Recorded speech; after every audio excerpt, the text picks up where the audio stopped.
Do you ever feel like life keeps testing your limits, pushing you to the edge? It's easy to feel like you're not strong enough to handle what's coming your way. But here's the truth. You have more strength inside you than you realize. Your ability to endure, push through and keep going when things get tough is what builds inner strength. And today, I'm going to show you exactly how to develop that strength and grow it into something powerful. Think about the toughest challenge you've faced so far. Maybe it was a time when everything seemed to fall apart and you weren't sure how you'd make it through. But you did, didn't you? You found a way to keep going. That moment of perseverance, that grit you had, is exactly what you can build on. What if I told you that you could make that inner strength even stronger? That no matter what life throws at you, you can feel confident in your ability to handle it. That's what we're going to explore today. Throughout this video, I'm going to break down the steps you can take to build immense inner strength. We'll look at how you can draw from your past experiences, use the challenges you've faced as fuel, and develop a mindset that keeps you steady and strong even in the toughest times. So, are you ready to discover how you can unlock the inner power that's already inside you? This is more than just advice. This is a step-by-step guide to developing the kind of strength that will help you face any challenge with confidence. Stick around and let's get started on building the inner strength that will carry you through whatever comes your way. Because once you understand how to harness your true potential, nothing will seem impossible. Chapter 1. Build mental muscles by sitting calmly in silence. You want to build real inner strength, then you must understand this truth. Your mind is your most powerful asset, but only if you train it the way others train their bodies. Most people walk through life reacting to everything around them. They're pulled left and right by noise, distractions, opinions, and temptations. Their minds are weak, not because they were born that way, but because they've never taught themselves how to sit still and own their thoughts. If you want inner strength, you must begin where it truly begins, with silence. When you sit in silence, you confront something most people run from every single day. Yourself. No phone, no distractions, no one to impress, just you and the thoughts you've been avoiding. At first, it will feel strange. You might get restless. You might feel anxious. You might even want to stand up and walk away from yourself. That's exactly why you must stay seated. That resistance you feel is the very thing keeping you weak. And if you can stay put long enough to see it clearly, you'll begin to take back control. Mental strength is not something you gain from reading quotes or watching motivational videos. It's earned through self-discipline, through choosing the hard path when the easy one is begging you to follow. Sitting calmly in silence is one of the hardest things to do in today's world because it gives you no immediate reward. But it gives you something far more valuable: clarity. And with clarity comes power. When you remove all the noise, all the pressure to do all the fake urgency the world throws at you, you begin to notice what's actually going on in your mind. You start to hear your own voice again. Not the voice of your fears, not the voice of your parents, not the voice of society, but your real voice. And when that voice becomes louder than all the others, you start making decisions from a place of strength, not weakness. It takes strength to sit still and not reach for your phone. It takes strength to sit with your worries and not run from them. It takes strength to notice your thoughts without letting them control you. That is how you train the mind. That is how you build inner power that nobody can take from you. You want to build mental muscles. Then treat your mind like a muscle. And just like lifting a heavy weight, sitting in silence is uncomfortable at first. But if you do it every day, even for minutes, you'll notice something remarkable. You'll become more focused. You'll become more centered. You'll stop reacting to nonsense. You'll stop chasing things that don't matter. You'll start choosing how you respond rather than letting the world dictate your mood. Strength is not found in noise. It's not found in arguments. It's not found in the need to prove anything to anyone. It's found in stillness. It's found when you can sit in a room alone and feel completely at peace with who you are. That's when you know you've built something real inside yourself. And it's not about pretending everything is fine. When you sit in silence, you don't fake anything. You feel what you feel. If you're tired, you feel tired. If you're angry, you face that anger. If you're scared, you sit with that fear. And over time, something changes. Those emotions that once controlled you, they start to fade. They lose their grip because you're no longer feeding them with panic or avoidance. You're watching them from a calm distance. That's strength. We live in a world addicted to noise. The moment someone feels discomfort, they reach for something to escape it. Social media, music, small talk, anything but silence. Why? Because silence forces us to face the truth. And the truth is, most people are afraid of what they'll find when the noise disappears. But if you're the one who sits in silence and listens with courage, you'll gain an advantage that's invisible to others, but undeniable in your presence. You will become the calmest person in the room. You will develop the ability to stay steady under pressure. While others are panicking, you'll be planning. While others are reacting, you'll be thinking. While others are looking for someone to follow, you'll be leading yourself. That's what silence does. It sharpens your judgment. It strengthens your decisions. It anchors your emotions. It gives you real control over your life.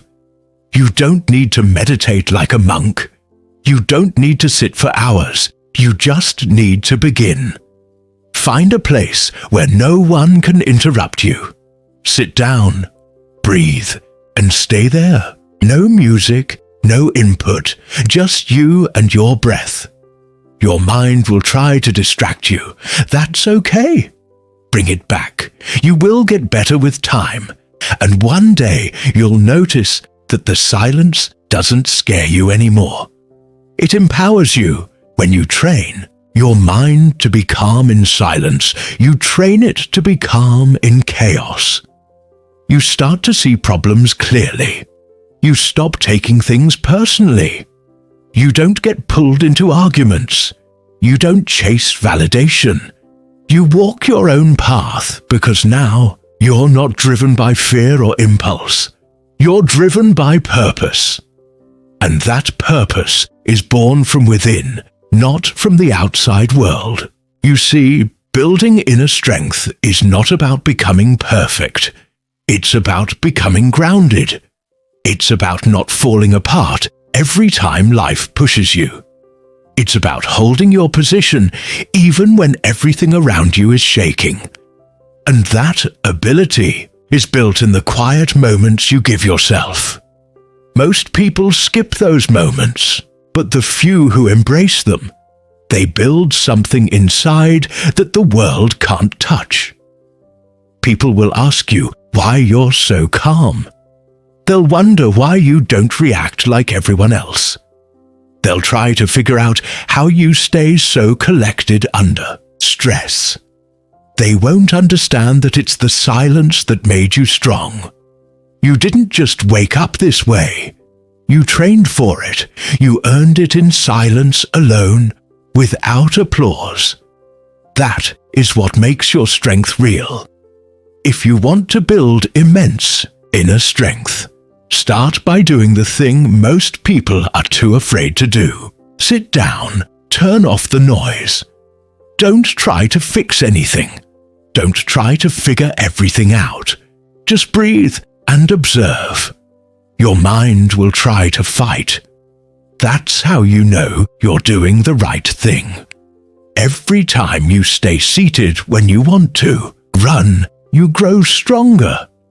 Every time you stay calm, when your thoughts try to rush you, you grow wiser. This practice is simple, but it's not easy. That's why so few people do it. But if you want to lead your own life, if you want to think for yourself, if you want to become someone others look to for stability and strength, then you must earn that right. And it starts with silence. Not once a week, not when it's convenient. Every day, no matter how busy you are. Because nothing is more important than your mind, not your work, not your phone, not your to-do list. If you don't control your mind, all those things will control you. So you sit and you feel and you stay. You let the thoughts come. You let them go. You don't chase them. You don't run from them. You observe. And every second you stay, there you build something strong, something no one can take. You build mental muscle. You build emotional discipline. You build self-respect. You build something that money can't buy. You build a foundation that will hold you up no matter what life throws at you. And one day when life hits you hard, as it always does, you won't break. You'll stand taller. Not because you're pretending, but because you're ready.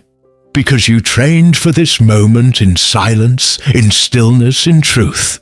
That is how you build immense inner strength. And the world will notice, even if you never say a word. Chapter Face. Fear directly and feel your heartbeat deepen. Fear is one of the most personal and powerful forces in a person's life. Doesn't announce itself loudly, but you feel it deep in your body. It shows up in small ways, and then it grows if you let it. It holds you back when you know you should step forward. It whispers lies about what you can't do, what could go wrong, and what others might think.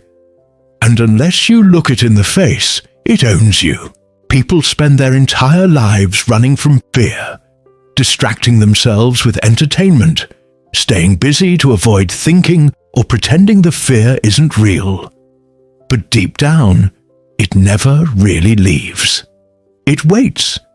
It shows up when you want to speak your truth. It shows up when you're about to change your life. It shows up when you're about to take a risk that could elevate you. Fear is always there when the moment matters most. That's why you must face it head on. Not with force, but with truth.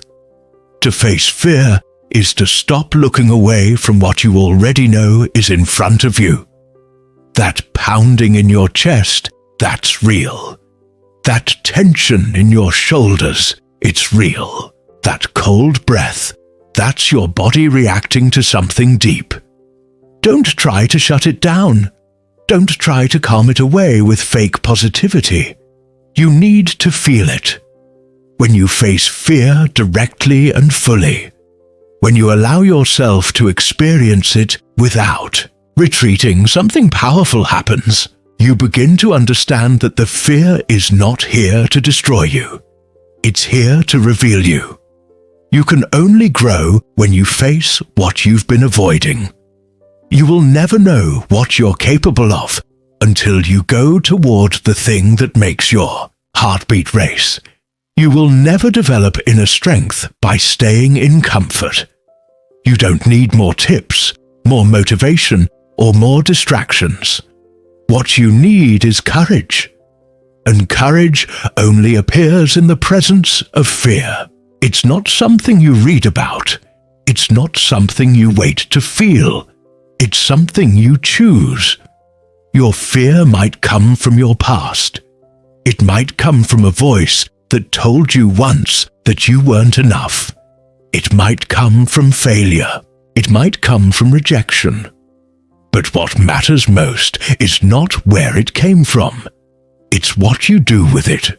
Now, if you want to build real power inside, you have to be willing to stand in front of your fear and not blink. You must allow your heart to beat fast. You must let your palms sweat. You must let your breath shorten. And still you stay there. Don't try to fix it. Don't try to feel brave. Feel exactly what's happening in your body. That's where your power is. The heartbeat you feel when you're afraid is not weakness. It's life. It's potential. It's your body preparing to grow. Don't run from it. Feel it fully. If your heart is pounding, that means the moment matters. That means you're close to something meaningful. And when you feel that sensation without running away, you begin to take control back from fear. Avoiding fear weakens you over time. It makes you smaller in your own eyes. It builds a quiet kind of shame. You start to believe you're not someone who can handle challenge, but that's a lie. You're not weak, you're just untrained. And training begins the moment you stop escaping fear and instead stand still and meet it like an equal. You may think you're the only one who feels afraid. You're not. Every person walking this earth has fear living somewhere inside them. But the difference between people who grow and those who stay stuck is this. Those who grow choose to move forward even when the fear is still there. They don't wait for it to go away. They don't let it define their limits. They walk with it. They make fear their teacher, not their master. Every time you face fear, you build something strong inside. And no one can see it at first. There are no rewards for it, no applause, no recognition. But inside you something is happening. Your mind is learning that you can handle discomfort. Your body is learning that it can survive intensity. Your character is learning that it can stand up to pain without giving up. And that changes everything. You stop avoiding hard conversations. You stop lying to yourself. You stop postponing your goals. You stop making excuses. You stop shrinking from life. Because now you know fear is not a wall, it's a door. And when you walk through it, you don't just get to the other side. You become the kind of person who walks through fear. That identity shift is everything. Start with something small. Think of one fear that's been controlling you lately. It could be a decision you've been putting off, a conversation you've been dreading, a truth you haven't said out loud. Name it clearly. Say it to yourself. And instead of pushing it aside, ask yourself, what would happen if I faced this today? Not tomorrow, not someday, today. Now feel your body. Notice your chest. Feel your heart. Notice the breath. You're alive. You're not weak. You're capable of more than you think. The fact that you feel fear does not mean something is wrong. It means something important is happening. Your future is calling.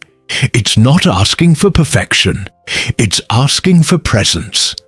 Show up scared if you must, but show up fully. You'll feel shaky. You'll feel uncertain. That's okay. What matters is that you stay with the moment. You don't turn away. You speak what you need to speak. You take the action you've been avoiding. And even if your voice trembles, even if your knees feel weak, the action still counts. In fact, it counts more because it wasn't easy. That's where real inner strength comes from. Doing what needs to be done, even when it feels terrifying. You will never build power by running. Every time you avoid fear, you tell your mind that fear is stronger than you. Every time you confront fear, you send a new message. You are capable, you are grounded, and you are growing. That's how you train yourself to stay steady. Not by removing fear, but by standing firm in the middle of it. You don't have to be loud. You don't have to be fearless. You don't have to feel ready. You just have to act. Courage doesn't come from confidence. It creates confidence. When you do the thing you fear, even with shaking hands and a racing heart, you prove to yourself that you're someone who moves forward. And the more you move forward, the more trust you build within yourself. That self-trust will follow you into everything.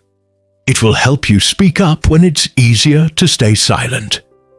It will help you stand up for yourself when others try to define you. It will help you step into challenges when comfort is calling. Because now you're not reacting from fear. You're responding with purpose. You were not born to live in fear. You were not designed to avoid life.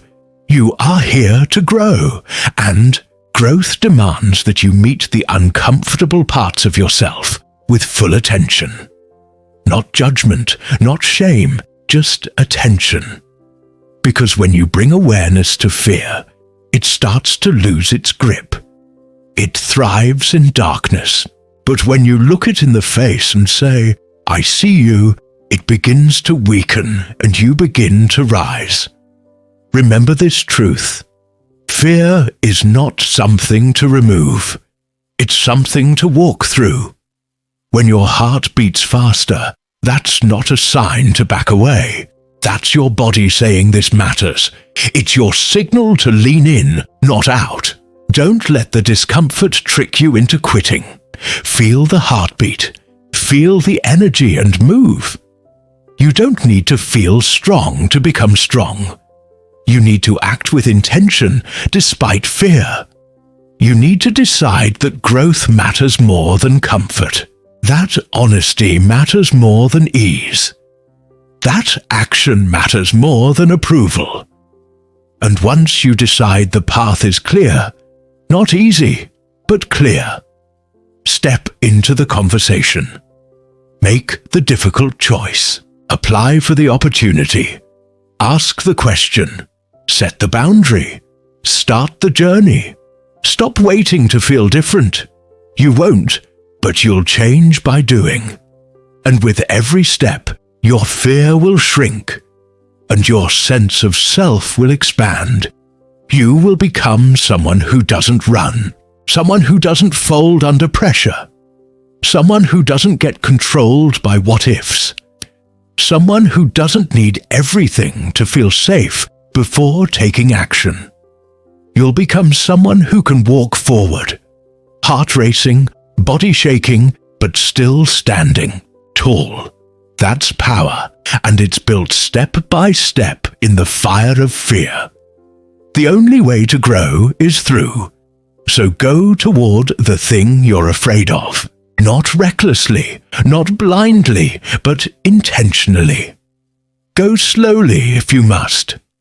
Just don't go backward, because every step forward builds you, and no one can do it for you. This is your work. This is your opportunity. This is your strength being born. Stand up. Face it. Feel everything and walk forward.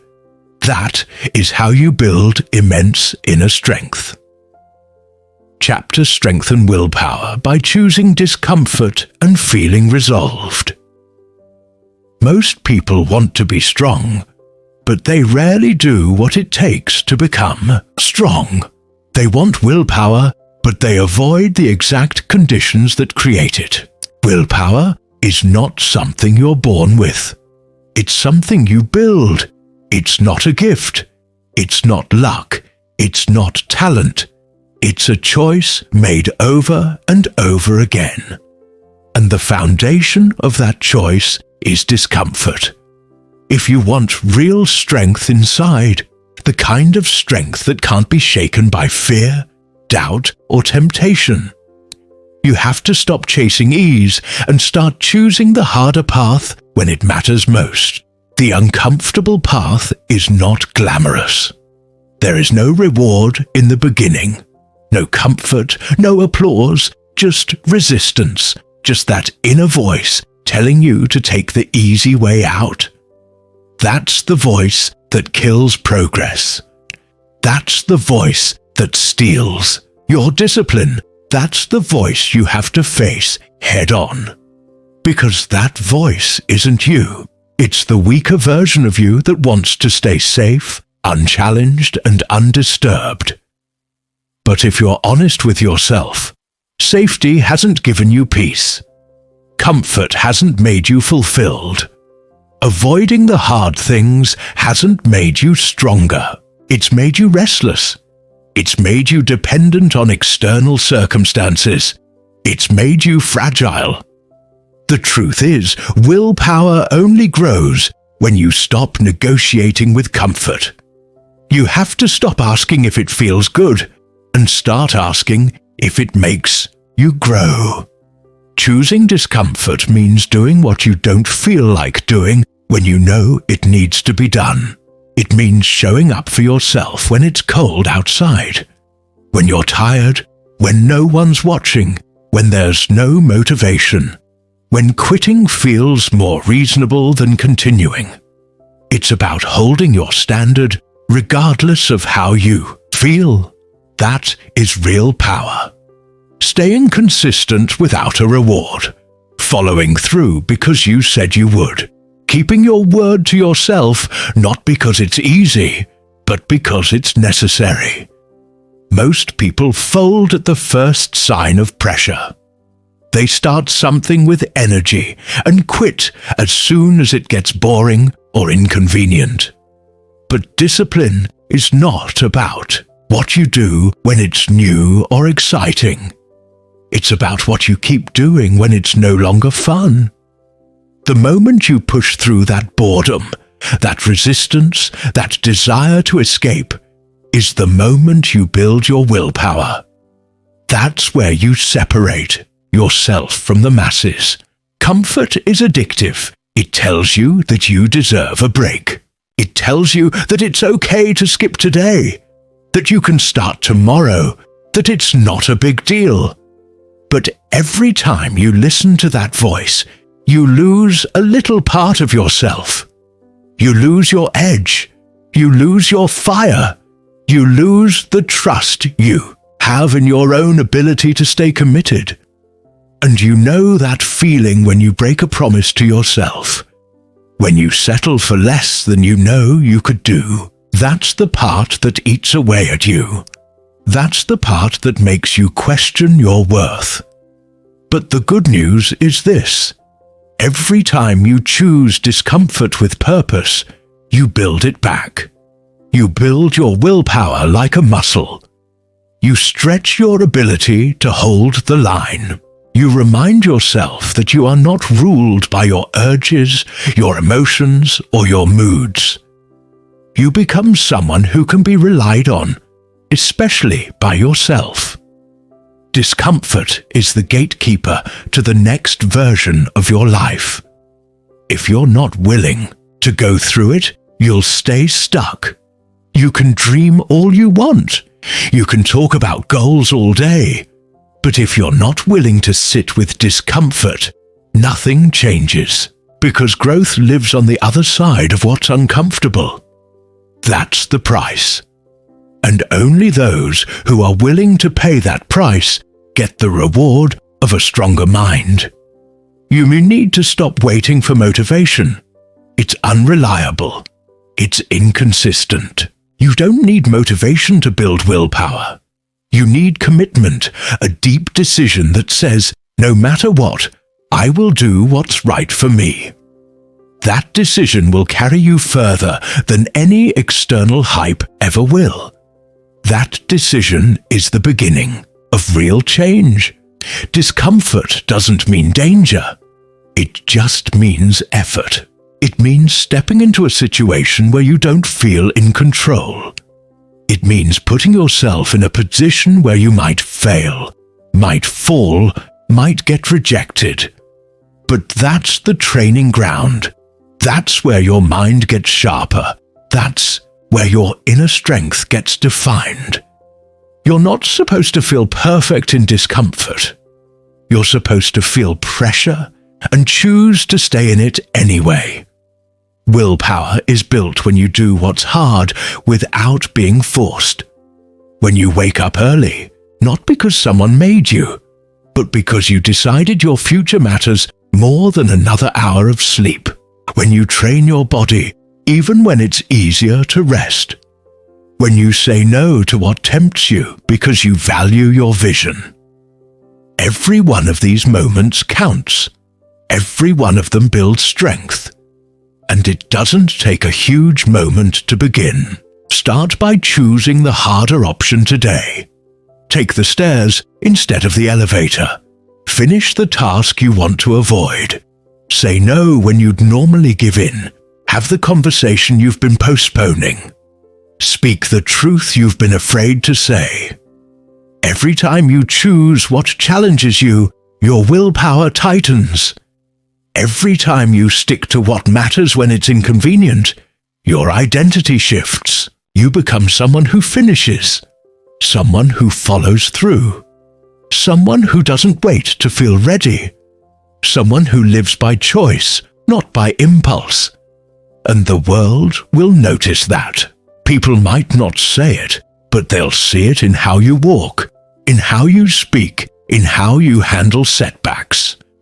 They'll see a person who doesn't flinch under pressure, who doesn't quit when it gets hard, who doesn't complain, doesn't wait, doesn't fold. That kind of strength can't be faked. It has to be built, and it's built in discomfort. The mind resists change. That's natural, but you can train it to obey your decisions instead of controlling them. It starts by not giving in to every craving, not responding to every emotion, not escaping every moment that feels uncomfortable. You don't have to be extreme. You just have to be consistent. You just have to stay longer in the discomfort than you used to. You just have to stop running from the very thing that would make you stronger if you'd lean into it. There's a kind of quiet pride that comes when you choose discomfort with intention. When you finish a task no one else knows about. When you show up for yourself even when nobody's watching. That pride doesn't come from results. It comes from integrity. From doing the right thing when it's the hard thing. From knowing you can depend on yourself. You will not build this in a day. You will not transform your willpower overnight. But every single time you do the thing you want to avoid, every single time you choose the path that challenges you, you cast a vote for the person you're becoming. And those votes add up. They compound. They turn into the new version of you. A version that no longer needs to be convinced. A version that already knows. Comfort is a trap, but discomfort is freedom. You will have days when you fail. That's part of the process. But don't let one failure become a new habit. When you slip, get back up without delay. The difference between those who build strength and those who stay weak is not perfection. It's recovery. It's how fast you return to your path. If you keep showing up, if you keep choosing challenge, if you keep saying yes to the harder way, your willpower will grow beyond what you ever imagined. You don't have to be the best. You don't have to compare. You don't need approval. You need one thing, a reason that matters more than comfort, something you believe in, something worth sacrificing for, something worth showing up for. Every single day, no matter how you feel, that reason will carry you through the days you want to give up. That reason will become your anchor when nothing else makes sense. This is your work. No one else can do it for you. And that's not a burden. It's a blessing, because if it's yours, it means you have the power to change it. You don't have to wait for anything to begin. You can start now. You can start with what's in front of you. Choose what challenges you. Choose what sharpens you. Choose what makes you better. And never regret choosing discomfort when it builds the strength you've always needed. Chapter: Cultivate self-trust through honest reflection and deep calm. You will never fully believe in yourself until you learn how to be honest with yourself. You cannot develop self-trust without the discipline of reflection and the courage to see your life clearly. Most people don't take the time to slow down and look inside. They keep themselves busy, distracted, entertained. They stay in motion not because they're progressing, but because they're avoiding something. Avoiding the quiet, avoiding the truth, avoiding the parts of themselves they haven't yet faced. But that silence, the one they keep running from, is where self-trust is built. Not in noise, not in speed, but in stillness. When you take a step back from your routine, when you sit with your own thoughts, you begin to see who you really are. Not who you pretend to be for others, not who you wish you were, but who you've actually become through your choices. That awareness is not always comfortable, but it is essential. You cannot grow if you don't know where you stand. You cannot change if you don't accept where you've been. And you cannot build trust in yourself if you keep lying to yourself about where you are. Reflection is not about judging yourself. It's about seeing clearly. When you sit in silence and ask yourself the hard questions, where am I going? Why am I doing this? What's really driving my actions? You begin to pull back the curtain. And behind that curtain, you find the real work. The work that no one else sees. The work that can't be faked. That's where you reconnect with your values. That's where you remember what matters. That's where your self-respect begins to return. You start trusting yourself again. When your thoughts, your words, and your actions begin to align. But alignment cannot happen in a life that's never examined. If you're constantly moving, constantly reacting, constantly reaching for something new to distract you, you lose touch with the only voice that actually matters, your own. Deep down, your mind knows the difference between a life that's built on truth and one that's built on denial. And when you stop listening to that inner voice, it stops speaking to you clearly. You become lost, not because you're incapable, but because you've forgotten how to hear your own wisdom. Self-trust is not built through ego. It's not built by pretending to be more confident than you are. It's built through the slow and quiet process of self-honesty. It's built when you sit alone away from the world's noise and you look at your life with clear eyes. You ask yourself if you've kept your word. You ask yourself if your actions reflect your standards. You ask yourself if you've been avoiding your responsibilities, your growth, your own truth. And when the answer is no, when you see where you've fallen short, that's not the moment to feel shame. That's the moment to begin again. That's the moment to choose a better standard, not out of guilt, but out of love for who you're becoming. Because no matter how far off course you've drifted, you always have the power to return to yourself. But you must return through reflection, through calm, through honesty. Most people are not calm because they are not clear. They are full of thoughts they haven't processed, regrets they haven't faced, decisions they've delayed. They carry that tension with them everywhere. You can see it in how they speak, how they move, how they avoid silence. But calm is not found by doing more. It's found by sitting with less, by breathing through discomfort, by accepting what is and choosing what will be with presence. When you begin to develop deep calm, you stop reacting to everything. You stop needing to control every outcome. You begin to notice that much of what you stressed about was created in your own mind. You see that the more calm you cultivate, the more stable you become. And from that stability, trust in yourself grows naturally, because calm teaches you patience. It teaches you resilience. It teaches you how to respond instead of react. And most of all, it teaches you how to stay centered when life pushes you off balance.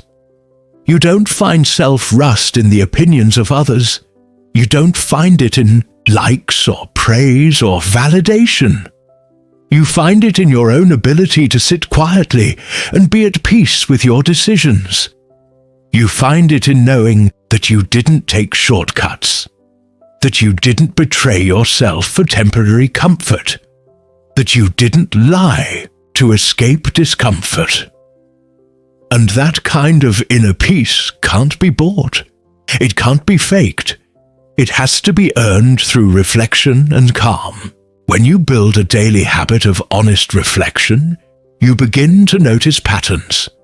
You see what's working and what's not. You become your own guide, your own accountability partner. You don't need to be told what to fix because you're already paying attention. That attention is the beginning of wisdom. That's how you break out of cycles that used to control you. That's how you begin to move with intention instead of emotion. You can only change what you're willing to look at directly. Most people avoid reflection because it forces them to see what they've ignored. But that avoidance comes at a cost. It keeps them repeating the same behaviors, blaming the same people, escaping the same truths. They never build trust in themselves because they never create the conditions for trust to grow. If you want to build anything meaningful inside, you must be willing to see yourself fully without excuse, without distortion, without ego. And when you do this consistently, something powerful happens. You stop doubting yourself so much. You stop second-guessing every decision. You stop relying on external signs to tell you who you are. You start feeling a quiet conviction, one that doesn't shout, doesn't brag, doesn't need attention. It simply knows. It knows you've looked within and stayed true. It knows you've faced your flaws without running. It knows you've accepted your past without being controlled by it, and that knowing becomes your strength. You can't force trust. You can't pretend to have it, but you can create it. And you create it every time you slow down enough to hear your own thoughts clearly. Every time you choose stillness over distraction. Every time you sit in quiet and ask yourself what needs to change. That process might not feel productive in the beginning, but over time it becomes the most powerful work you can do, because everything else Your confidence, your decisions, your discipline flows from this foundation of inner clarity. You don't need to run away from your mind. You need to return to it. You need to meet yourself where you are with honesty and calm. Not to criticize, not to shame, but to understand, to realign, to begin again from a place of truth. That's how you build the kind of self-trust that doesn't depend on circumstances. That's how you become the kind of person who can weather storms without breaking. That's how you create a life that doesn't collapse every time things get difficult. This is not about perfection. It's about presence.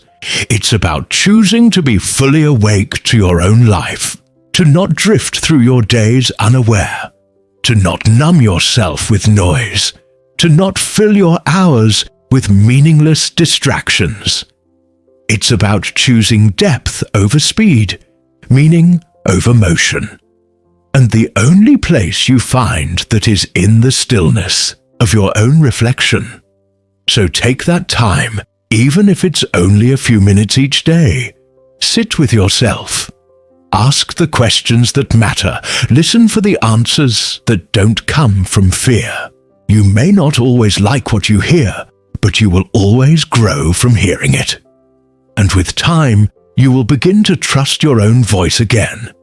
You'll stop needing the world to tell you who you are, because you will already know. Chapter: Push Physical. Limits and notice your body responding strongly. When you push your body past its limits, something deep inside begins to shift. You don't just build muscle, you build something far more valuable. Control over your reactions, discipline over your urges, and proof that you are capable of more than you thought. That shift doesn't happen in comfort. It happens in the places where your body aches and your mind screams for you to stop. It happens when you're out of breath, dripping sweat, heart pounding, and you make the decision to keep going anyway. You are not weak for feeling tired. You are not broken for feeling discomfort. That is the human experience. But when you rise above that discomfort, when you choose to move through it instead of surrendering to it, your body listens. It adapts. It grows stronger, not just in muscle or stamina, but in confidence, in presence, in trust. Your physical body begins to reflect the inner strength you are developing. When you push yourself physically, you meet yourself honestly. There is no hiding in physical effort. You either do the work or you don't. You either push past the barrier or you give in. That moment of decision is where your character is formed. And the more often you face it, the more often you rise to it, the more your body begins to respond like a warrior. Not because it's easy, but because you've trained it to expect resistance and move through it. Strength is not found in comfort. Strength is forged in repetition, in pressure, in effort that doesn't always feel rewarding in the moment.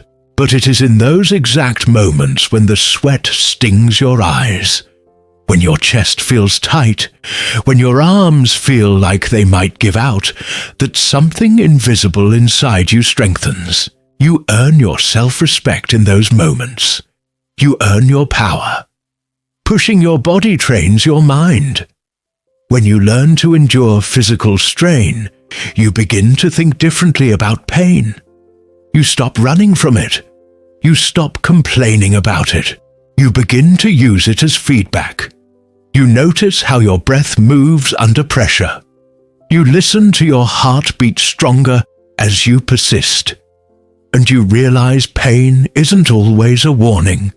It's often a sign of transformation. The soreness you feel after pushing yourself is not failure. It's growth. It's your body confirming you did something hard and it mattered. You don't have to be an athlete to understand this. You don't need a gym membership to experience this change. All you need is the willingness to stop letting your body be a slave to your comfort. All you need is to challenge yourself daily, to walk farther than you did yesterday, to lift something heavier than you thought possible, to keep going for 5 more minutes when your muscles beg you to stop. That consistent resistance is what rewires your system. It tells your mind that you are in control, that your comfort no longer dictates your destiny. Most people stop as soon as it gets hard. They avoid sweat. They avoid breathlessness. They avoid challenge. And in doing so, they avoid their own strength. But the few who choose to keep going, to embrace that tension, to lean into the burn, they discover a version of themselves that most people will never meet. They discover resilience. They discover pride. They discover grit that stays with them even outside the physical world. Because what you build in the body carries over into the mind. The same focus you apply in the last painful rep becomes the same focus you bring into your goals, your relationships, your commitments. The same energy you summon in the final mile becomes the same energy you use when life gets difficult and you don't feel like showing up. It's all connected. You don't train the body in isolation. You train the mind, the emotions, the instincts. You train your entire system to trust your leadership. When your body starts to feel stronger, you walk differently. You move with presence. You breathe deeper. You stop doubting whether you can make it through challenges, because you've already proven to yourself over and over that you can handle discomfort. And once your body realizes this, it begins to crave it. It begins to seek the challenge, because your biology adapts to whatever you demand of it. If you demand comfort, it will weaken. If you demand strength, it will rise. And let's be honest, most people don't push themselves because they are afraid. Not afraid of getting hurt, but afraid of facing what pushing themselves might reveal. They're afraid of finding out that they're not as strong as they believed. But here's the truth. The only way you become stronger is by discovering your current limit and then choosing to push past it. That is the only way. There is no shortcut, no secret formula, only effort repeated daily. You must embrace the challenge. You must invite it. You must put yourself in situations that force you to grow. Whether that's through resistance training, long distance running, high-intensity work, or simple but consistent daily exertion, your body needs pressure to grow. And once you understand that, once you see it for what it is, you stop avoiding it and start chasing it. You stop living your life on the sidelines. You stop making excuses about why today isn't the day. And you begin. You begin even when your legs feel heavy. You begin even when your shoulders ache. You begin when the voice in your head says skip it. You begin because you made a decision long ago that you will not live a life run by ease. You are not training for aesthetics. You are training for life. You are building a vessel strong enough to carry your mission. Strong enough to endure pain without breaking. Strong enough to stay present when everything in your body says escape. And that kind of strength becomes your identity, not a temporary motivation, not a one-time performance, but a new standard, a new mindset, a new level of resilience that affects every area of your existence. Your posture improves. Your voice becomes more certain. Your tolerance for failure increases. Because when your body is strong, your spirit begins to follow. When your lungs are trained to breathe through pressure, your decisions become clear, even under stress. So, make this a non-negotiable in your life. Treat your physical training as sacred. Don't wait to feel motivated. Don't delay because you're tired. Don't negotiate with weakness. You train because you made a promise to yourself. You train because you refuse to live beneath your potential. You train because you know that nothing else works without physical energy. Not your goals, not your vision, not your daily performance. All of it begins with your energy. And energy is built through effort. There will be days when your body feels heavy. Days when your joints feel tight. Days when your breath is short. And those are the most important days of all. Those are the days when you don't quit. Those are the days when you remind your body who's in charge. You do the work not because it's easy, but because it's necessary. And in doing so, you reinforce the truth that has always been inside you. You are capable of so much more than you have accepted. When you push your physical limits daily, you start to expect more from yourself in every area. You raise your standards, you raise your goals, you raise your discipline, and you stop settling for mediocrity. Because once you've tasted the power of showing up for yourself physically, you stop believing the lie that you are weak. You stop living in fear of what might happen. And you start building a future based on action, not theory. Your body is not a limitation. It is a tool, and the more you use it, the more powerful it becomes. Push it, test it, respect it, and it will reward you not just with strength, but with identity, with certainty, with presence. You are not meant to live your life tired, distracted, unsure. You are meant to live strong, focused, powerful. That kind of life is not given.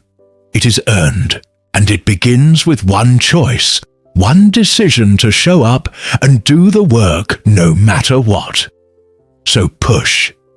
Push not to punish yourself, but to awaken yourself. Push not to escape, but to become. Push not because it's easy, but because you are done living small. You are done playing weak. You are done waiting for the perfect moment. The perfect moment is now, and your body is ready now. Show it what you are made of. Chapter. Reinforce confidence by celebrating wins and feeling genuine joy. Every step forward you take matters. It might not feel like a breakthrough. It might not look like a major accomplishment to the world, but it matters. That step forward means you didn't give up. That action, however small, means you stayed consistent. And consistency is the true birthplace of confidence, not grand success. Not public applause, but daily evidence that you are becoming the kind of person you promised yourself you'd be. It's easy to chase the next goal, to keep raising the bar and moving on without acknowledging what you've already achieved. But that kind of living leaves your confidence dry. You become so focused on what you haven't done that you forget to honor what you've already overcome. You ignore the moments where you rose above resistance.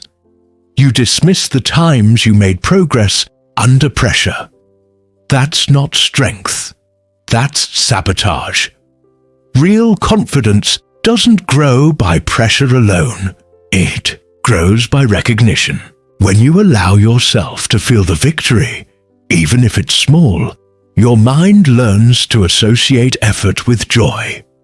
And that's how motivation becomes sustainable. Not through pain, not through pressure, but through meaning, through connection, through the celebration of progress. Celebration doesn't mean ego. It doesn't mean arrogance. It means acknowledgement. It means looking at what you did with honesty and saying that mattered. You don't need a crowd to cheer for you. You need to look yourself in the mirror and recognize the steps you've taken. You need to stop skipping over your progress just because it didn't look like perfection. Because perfection isn't real, but progress is. And progress deserves to be noticed. The person who never pauses to feel their growth will never trust their ability to grow. They'll always feel behind, even if they're moving forward. They'll live in a state of constant lack, never allowing themselves to feel full. But when you stop to notice your wins, your body remembers. Your nervous system relaxes, your heart opens, and you start to enjoy the journey, not just the outcome. You start to feel joy, not just when you succeed, but while you're in the process of becoming. Joy reinforces belief when you associate winning with deep inner satisfaction. You want to win again. You don't need to be told to stay focused. You want to. You don't need someone to motivate you. You become self-fueled because you've tasted the feeling of living in alignment with your goals, and that feeling becomes addictive. That's the kind of momentum that lasts. The kind that doesn't burn out after a week or a month. The kind that carries you through the valleys, because you remember how good the peaks feel. And those peaks aren't just external. The best wins are the ones nobody sees. Waking up when you wanted to sleep in. Showing up when your mind said take a break. Speaking the truth when silence would have been easier. Choosing to focus instead of distract.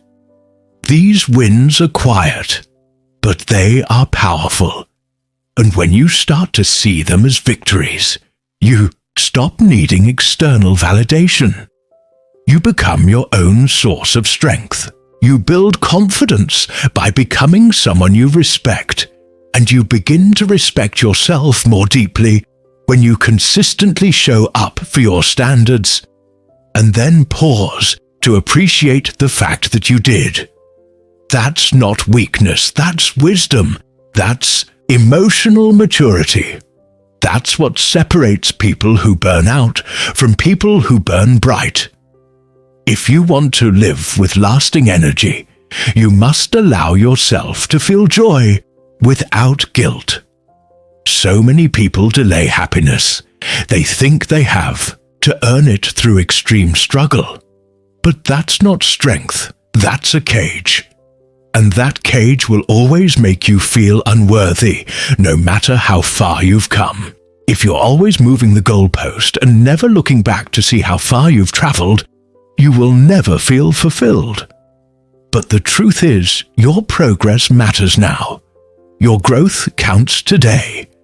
The small wins, the internal victories, the little breakthroughs, they are real. And when you feel them deeply, your identity changes. You stop seeing yourself as someone trying to improve and start seeing yourself as someone who improves every day.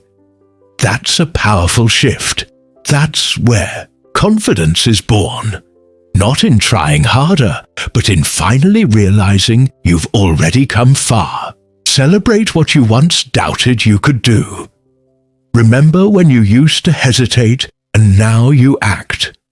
Recall when you used to be unsure and now you move with clarity. You didn't arrive here by accident. You built this version of yourself. You earned this mindset.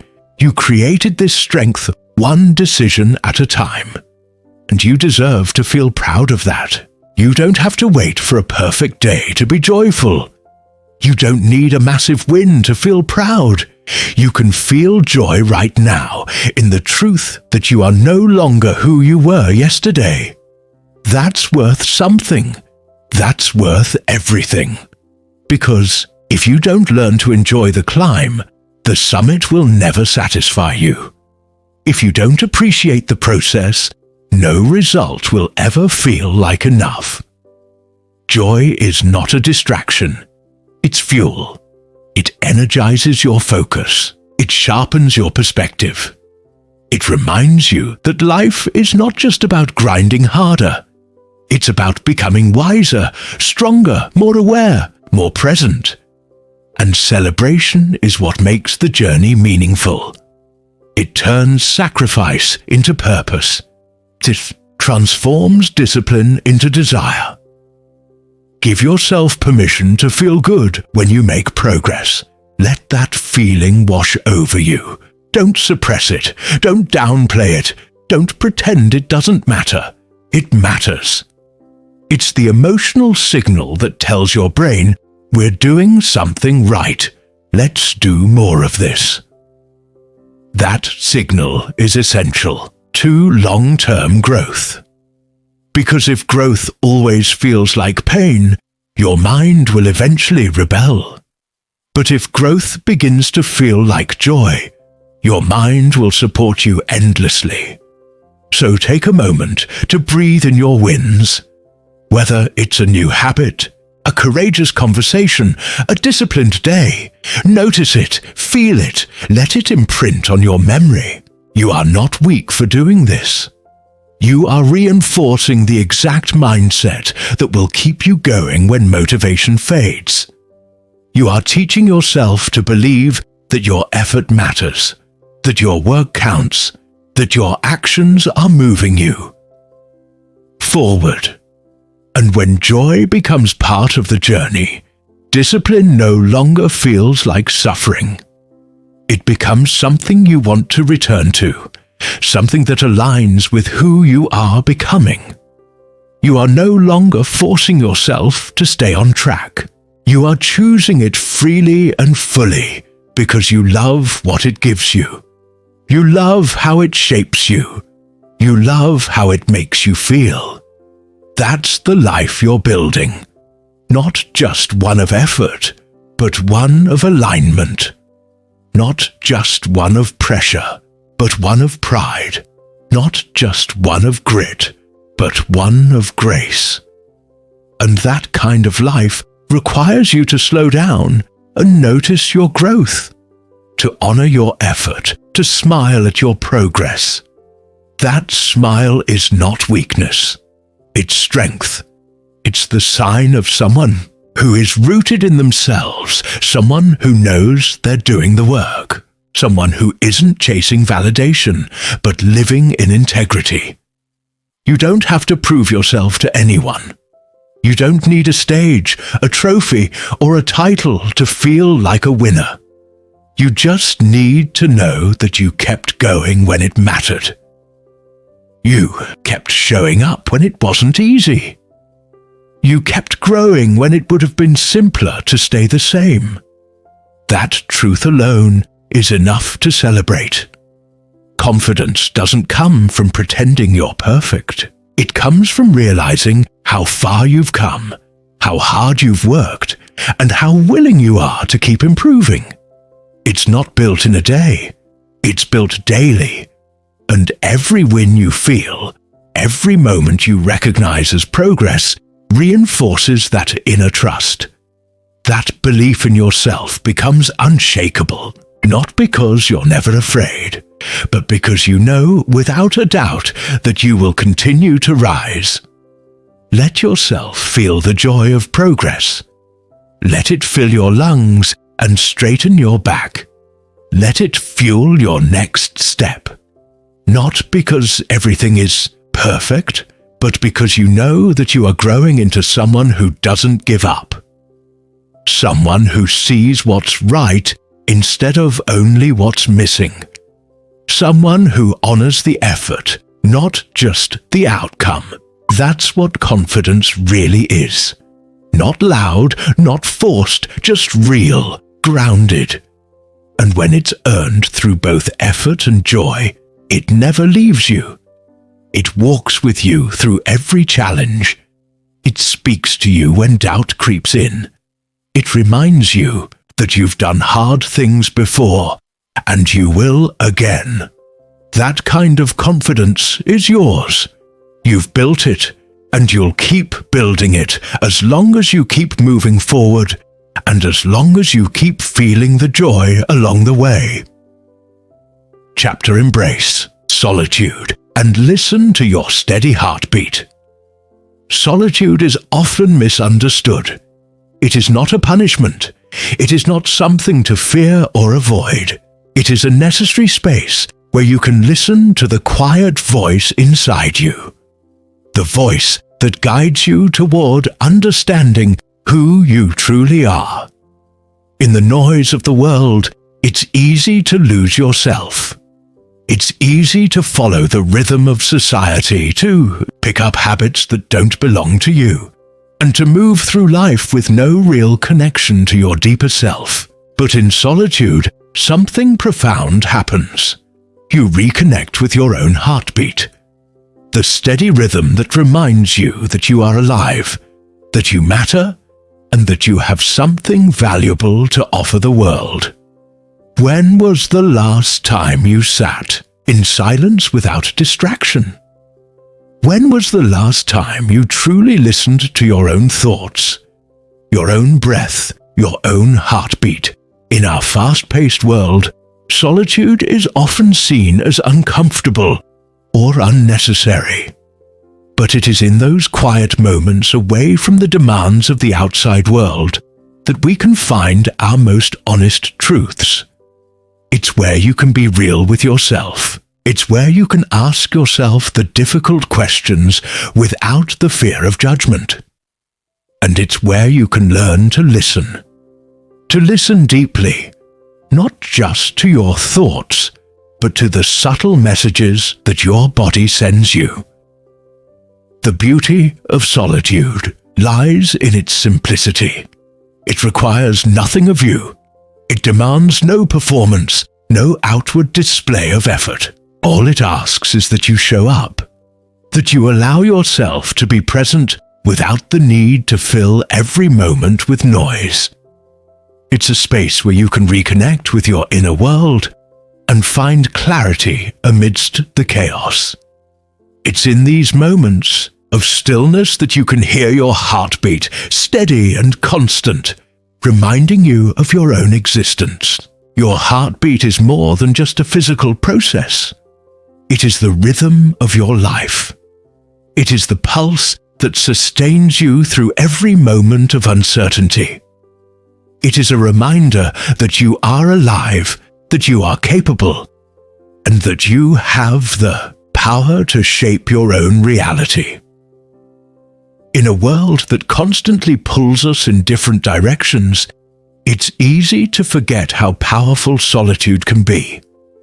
We are constantly bombarded with external stimuli, social media, work pressures, the expectations of others. And in this noise, we lose touch with the most important relationship we will ever have, the one with ourselves.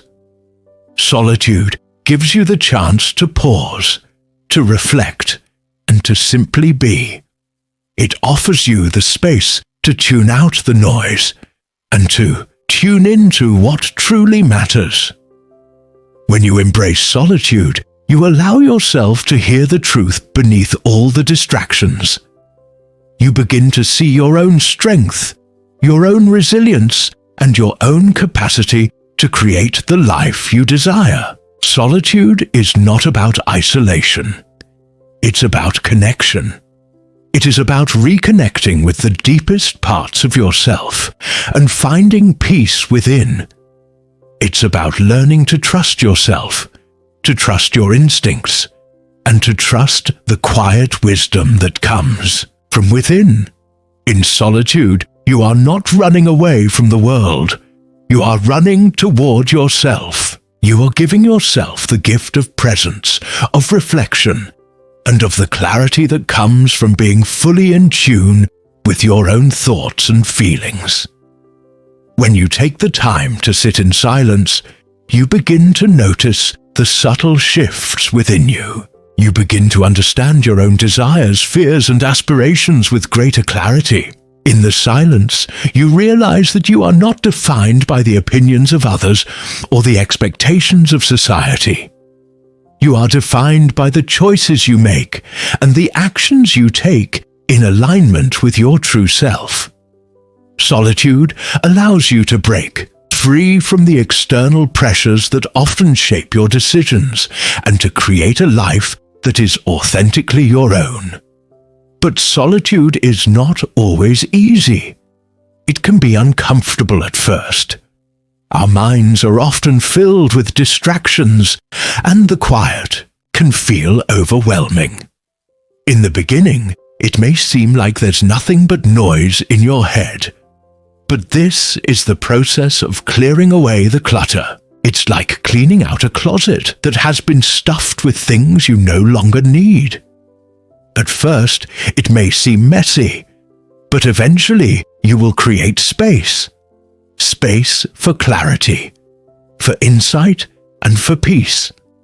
The key to embracing solitude is to approach it with patience and compassion. Don't rush the process. Don't judge yourself for the thoughts that arise or the discomfort you feel. Instead, embrace it all. Allow yourself to simply be present with whatever comes up, knowing that every moment of solitude is a step towards greater self-awareness. Over time, you will begin to notice the subtle shifts in your mindset. You will start to feel more centered, more grounded, and more confident in your ability to navigate the challenges of life. One of the most powerful aspects of solitude is its ability to help you reconnect with your body. In the constant hustle of daily life, it's easy to become disconnected from your physical self. We are often so focused on external goals and external validation that we forget to listen to the cues our body is giving us. Solitude offers the space to pause and tune in, to feel your breath as it enters and leaves your body, to notice the sensations of tension and relaxation, to hear the steady beat of your heart, reminding you that you are alive and that you have the strength to face whatever comes your way. Your body holds wisdom. It holds the answers to many of the questions you are seeking. But in the noise of daily life, it can be difficult to hear. Solitude allows you to slow down and listen. It gives you the opportunity to honor your body's signals, whether they are physical, emotional, or mental. It allows you to create a deeper connection with yourself, one that goes beyond superficial appearances or external achievements. When you take the time to listen to your body, you begin to understand your needs on a deeper level. You begin to see that true strength comes not from pushing yourself beyond your limits, but from honoring your limits and taking care of yourself from within. Solitude also offers the opportunity to reflect on your journey. It allows you to look back at the path you have walked and see how far you've come. In the rush of everyday life, it's easy to forget the progress you've made. But when you take the time to reflect, you can see the growth, the transformation, and the resilience that has carried you forward. It's in solitude that you can recognize the challenges you've overcome, the lessons you've learned, and the strength you've developed. It's in solitude that you can celebrate your victories, no matter how small they may seem. It is also in solitude that you can release what no longer serves you. We carry so much weight in our minds and bodies, old fears, doubts, and limiting beliefs. These thoughts and emotions can weigh us down and prevent us from moving forward. But in the quiet of solitude, you have the space to let go. You can release the past, forgive yourself and others, and create space for new possibilities. Solitude allows you to shed the layers of resistance that have been holding you back and to step into a new version of yourself. One that is free, one that is empowered, and one that is fully aligned with your true purpose. The steady beat of your heart is a reminder that you are here for a reason. You are alive for a reason. And in the silence, you can hear this truth more clearly than ever before. When you embrace solitude, you allow yourself the opportunity to rediscover the power that resides within you. You begin to realize that you are not defined by the noise of the world, but by the strength that lies within your heart. Solitude is not an escape. It is a return to yourself, a return to your essence, a return to your truth. In solitude, you come to understand that you are enough. You don't need to seek validation from the outside world. You don't need to constantly prove your worth. You already have everything you need within you. All it takes is the courage to listen, to trust, and to embrace the quiet moments that allow you to reconnect with your deepest self. And when you do, you will find that your steady heartbeat is all the affirmation you need. It's the sound of your strength, the sound of your resilience, the sound of your life unfolding one beautiful, purposeful moment at a time. Chapter: Claim personal power by setting intentions and feeling conviction. Personal power is something that comes from within, but it requires intention and conviction to be fully realized. It's not something that can be handed to you or gained from external validation. It is yours by right, always has been and always will be.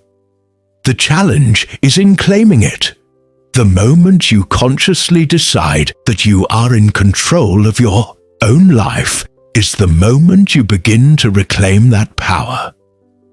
It starts with setting clear intentions, deciding what you want, and committing to the course of action that will get you there, and coupling that decision with conviction, a deep belief in your ability to make it happen. Your personal power lies in your ability to move with purpose and confidence, undeterred by the doubts that may try to creep in. The first step to claiming your personal power is to set an intention. But setting an intention is not simply thinking about something you want or wishing for it to happen. It's about deciding with clarity what you want to achieve, understanding why it matters, and choosing the path that will lead you there. Intentions are more than just goals. They are a roadmap to becoming the person you are meant to be. When you set an intention, you are drawing a line in the sand, a declaration to the universe and to yourself that you are committed to the outcome. You are not just waiting for things to happen. You are making things happen. Setting intentions allows you to move from a place of uncertainty to one of purpose. It eliminates the distractions and noise that cloud your judgment and focus. It allows you to cut through the fog of indecision and take charge of your actions. But even more than that, setting intentions is about aligning yourself with what is truly important to you.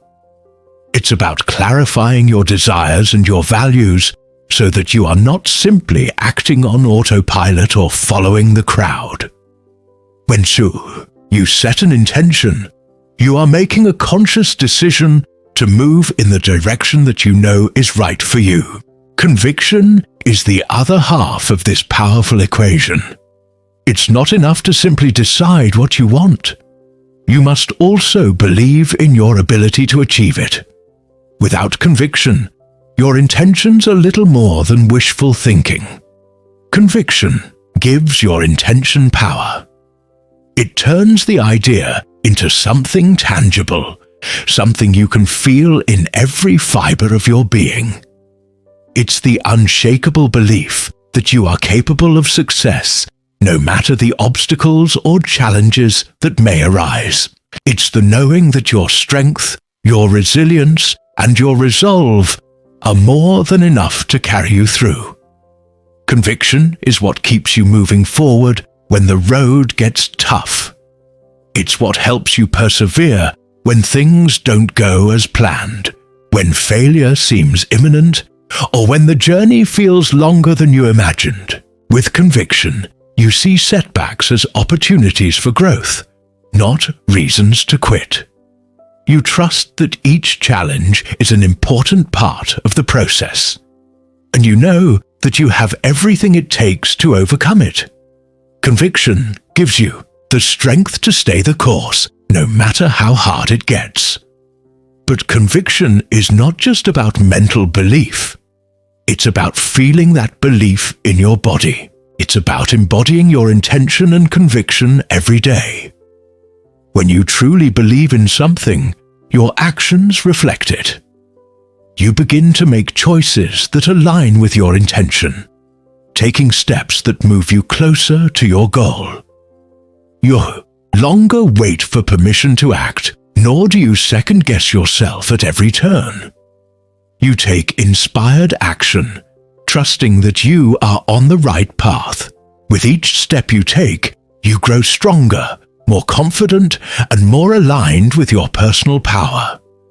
One of the greatest gifts of setting clear intentions and feeling conviction is that it removes the uncertainty and confusion that often hold us back. How many times have you found yourself stuck in indecision, paralyzed by the fear of making the wrong choice? How many times have you let self-doubt keep you from taking action? When you set an intention, you take the guesswork out of the equation. You know what you want, and you are willing to take the steps necessary to achieve it. Conviction gives you the courage to trust your decisions, to stop waiting for the perfect moment, and to act in the face of fear. Setting intentions and cultivating conviction also help you maintain a strong sense of focus. In a world full of distractions, it's easy to lose sight of what matters most. You may find yourself pulled in different directions, chasing after things that don't truly align with your values or purpose. But when you have a clear intention and a deep conviction, you stay anchored in your vision. The distractions lose their power. You are able to see through the noise and stay focused on what truly matters. Your energy is no longer wasted on things that don't serve your highest good. Instead, you channel it into actions that move you toward your desired outcome. This focus is what allows you to move with momentum. When you are clear on your intentions and driven by conviction, you begin to build momentum. Each step you take, no matter how small, propels you forward. You begin to gain confidence in your abilities, and that confidence fuels further action. Momentum creates a positive feedback loop. Your actions lead to results, and those results strengthen your belief in yourself. The more you act with intention and conviction, the more you build your personal power, and the more unstoppable you become. But there is another crucial element to this process: the ability to stay true to yourself. The world will always try to tell you who you should be, what you should want, and how you should live. External pressures can easily lead you astray, pulling you away from your true desires and values. But when you set an intention and feel conviction, you are making a commitment to your own truth. You are saying, "This is what I want, and I am willing to take full responsibility for making it happen." Your intention becomes a reflection of your core beliefs, and your conviction ensures that you stay aligned with that truth no matter what the world throws your way. As you move forward on your journey, it's important to remember that the path to personal power is not always smooth. There will be moments of doubt, fear, and uncertainty. There will be times when things don't go according to plan, when progress seems slow, or when you question whether your efforts are truly making a difference. But it's in these moments that your personal power is most evident. When you face challenges, it's your ability to stay rooted in your intention and conviction that will keep you moving forward. It's your belief in yourself and your vision that will give you the strength to continue even when the road ahead seems unclear. The key to claiming personal power is understanding that it doesn't come from external sources.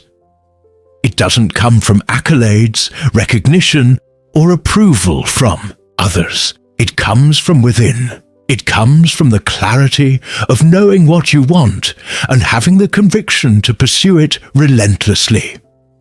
When you claim your personal power, you step into a place of unwavering confidence and self-trust. You trust your ability to make decisions, to navigate challenges, and to create the life you desire. Your personal power is your birthright. And once you realize this, nothing can hold you back. In the end, personal power is about embracing your own ability to create change. It's about trusting that you have the strength, the wisdom, and the conviction to shape your reality. When you set intentions and feel conviction, you open yourself up to the endless possibilities that exist in the world.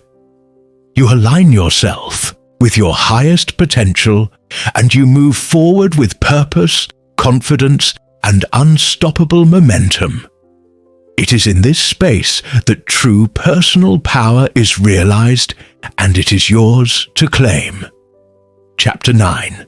Challenge conventional advice and feel your courage well inside. There comes a time in every individual's life when they must stop listening to the conventional advice that everyone around them is offering.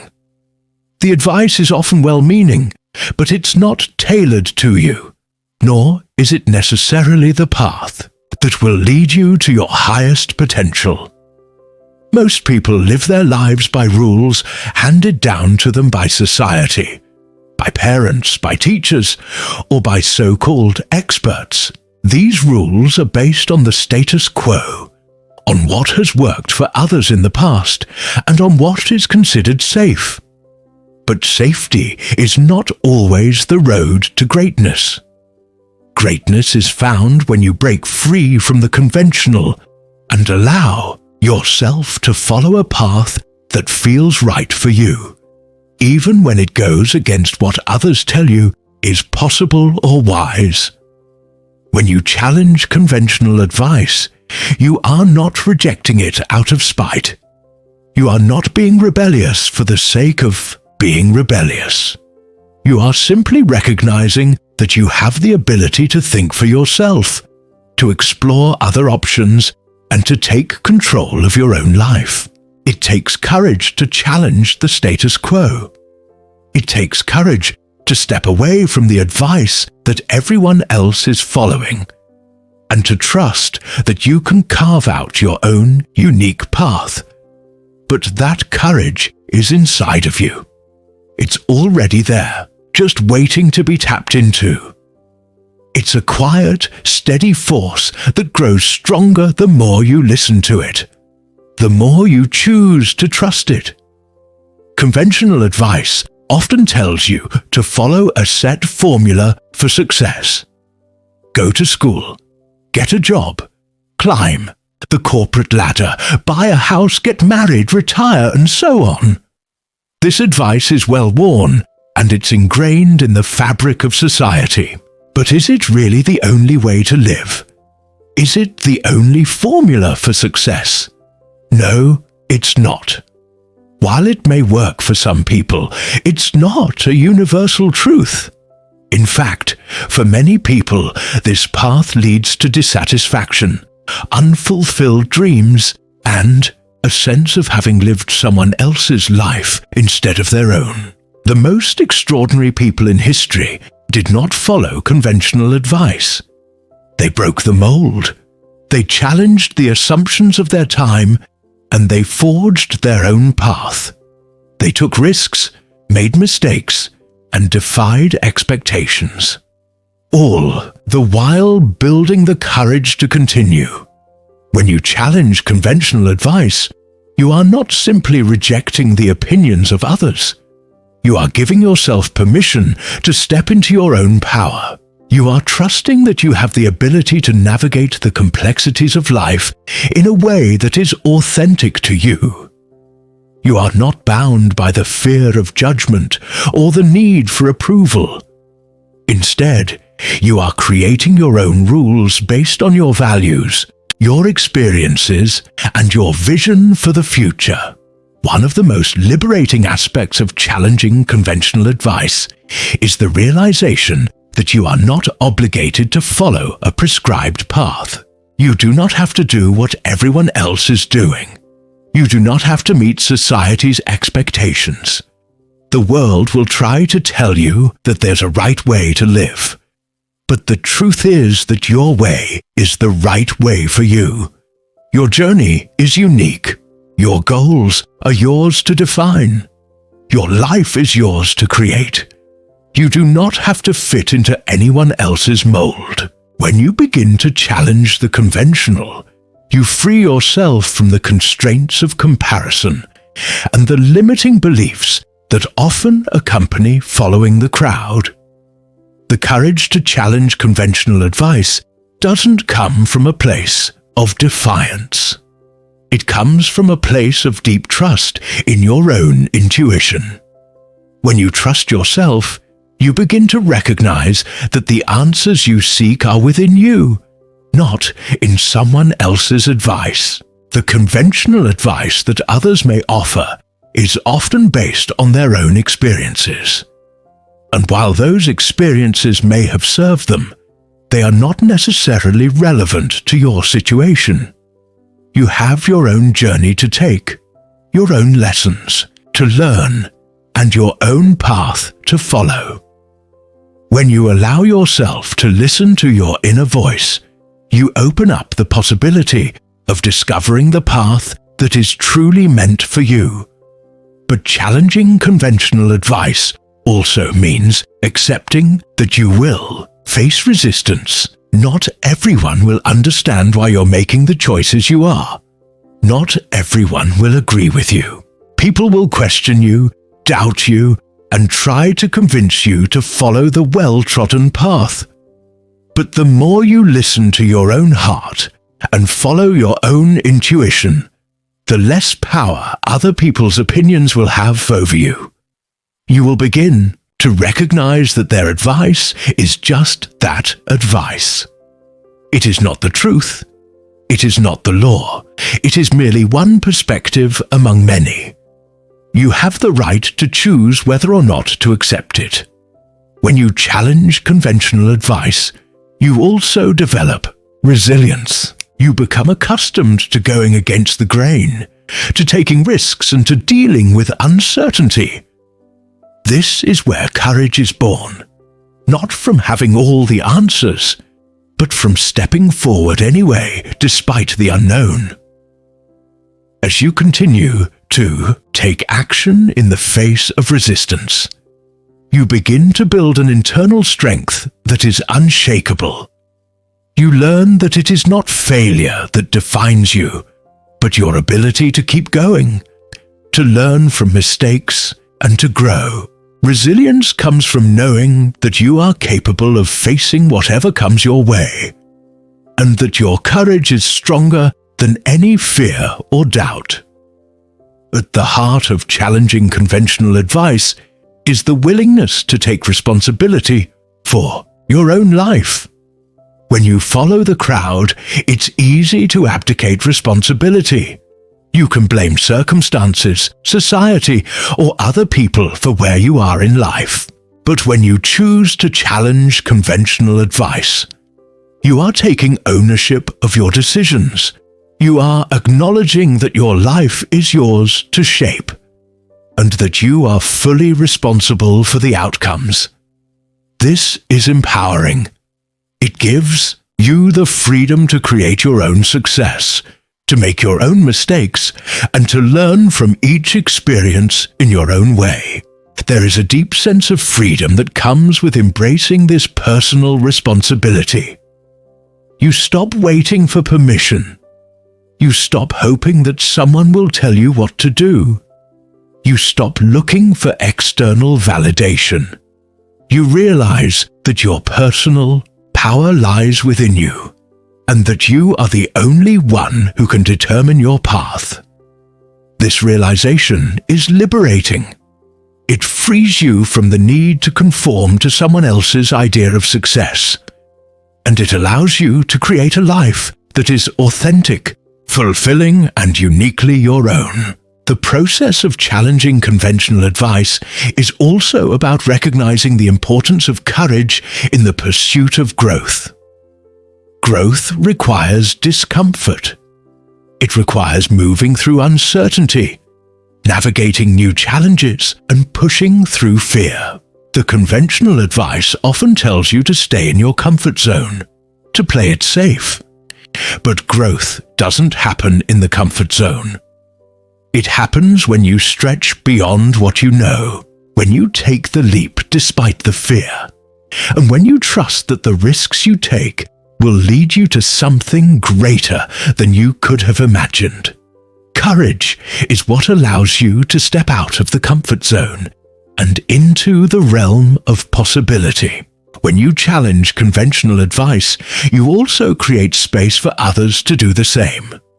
By daring to forge your own path, you inspire others to do the same. You show them that it is possible to step away from the crowd, to take risks, and to live authentically. Your courage becomes contagious.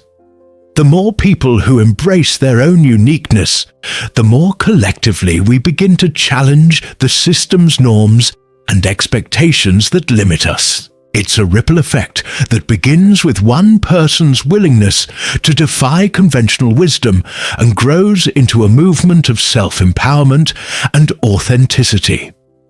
To challenge conventional advice is to choose to live a life of purpose, a life of meaning, and a life that reflects your true self.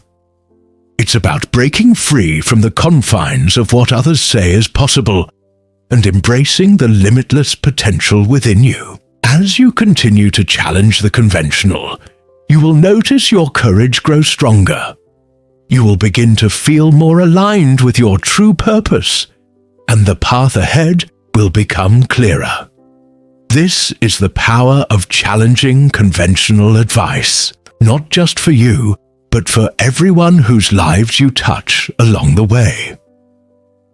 Chapter: Affirm your worth by speaking kind words to yourself. There is power in the words we speak to ourselves. In a world that often demands perfection, validation from others, and a constant pursuit of approval, it's easy to forget that the most important affirmation we need comes from within.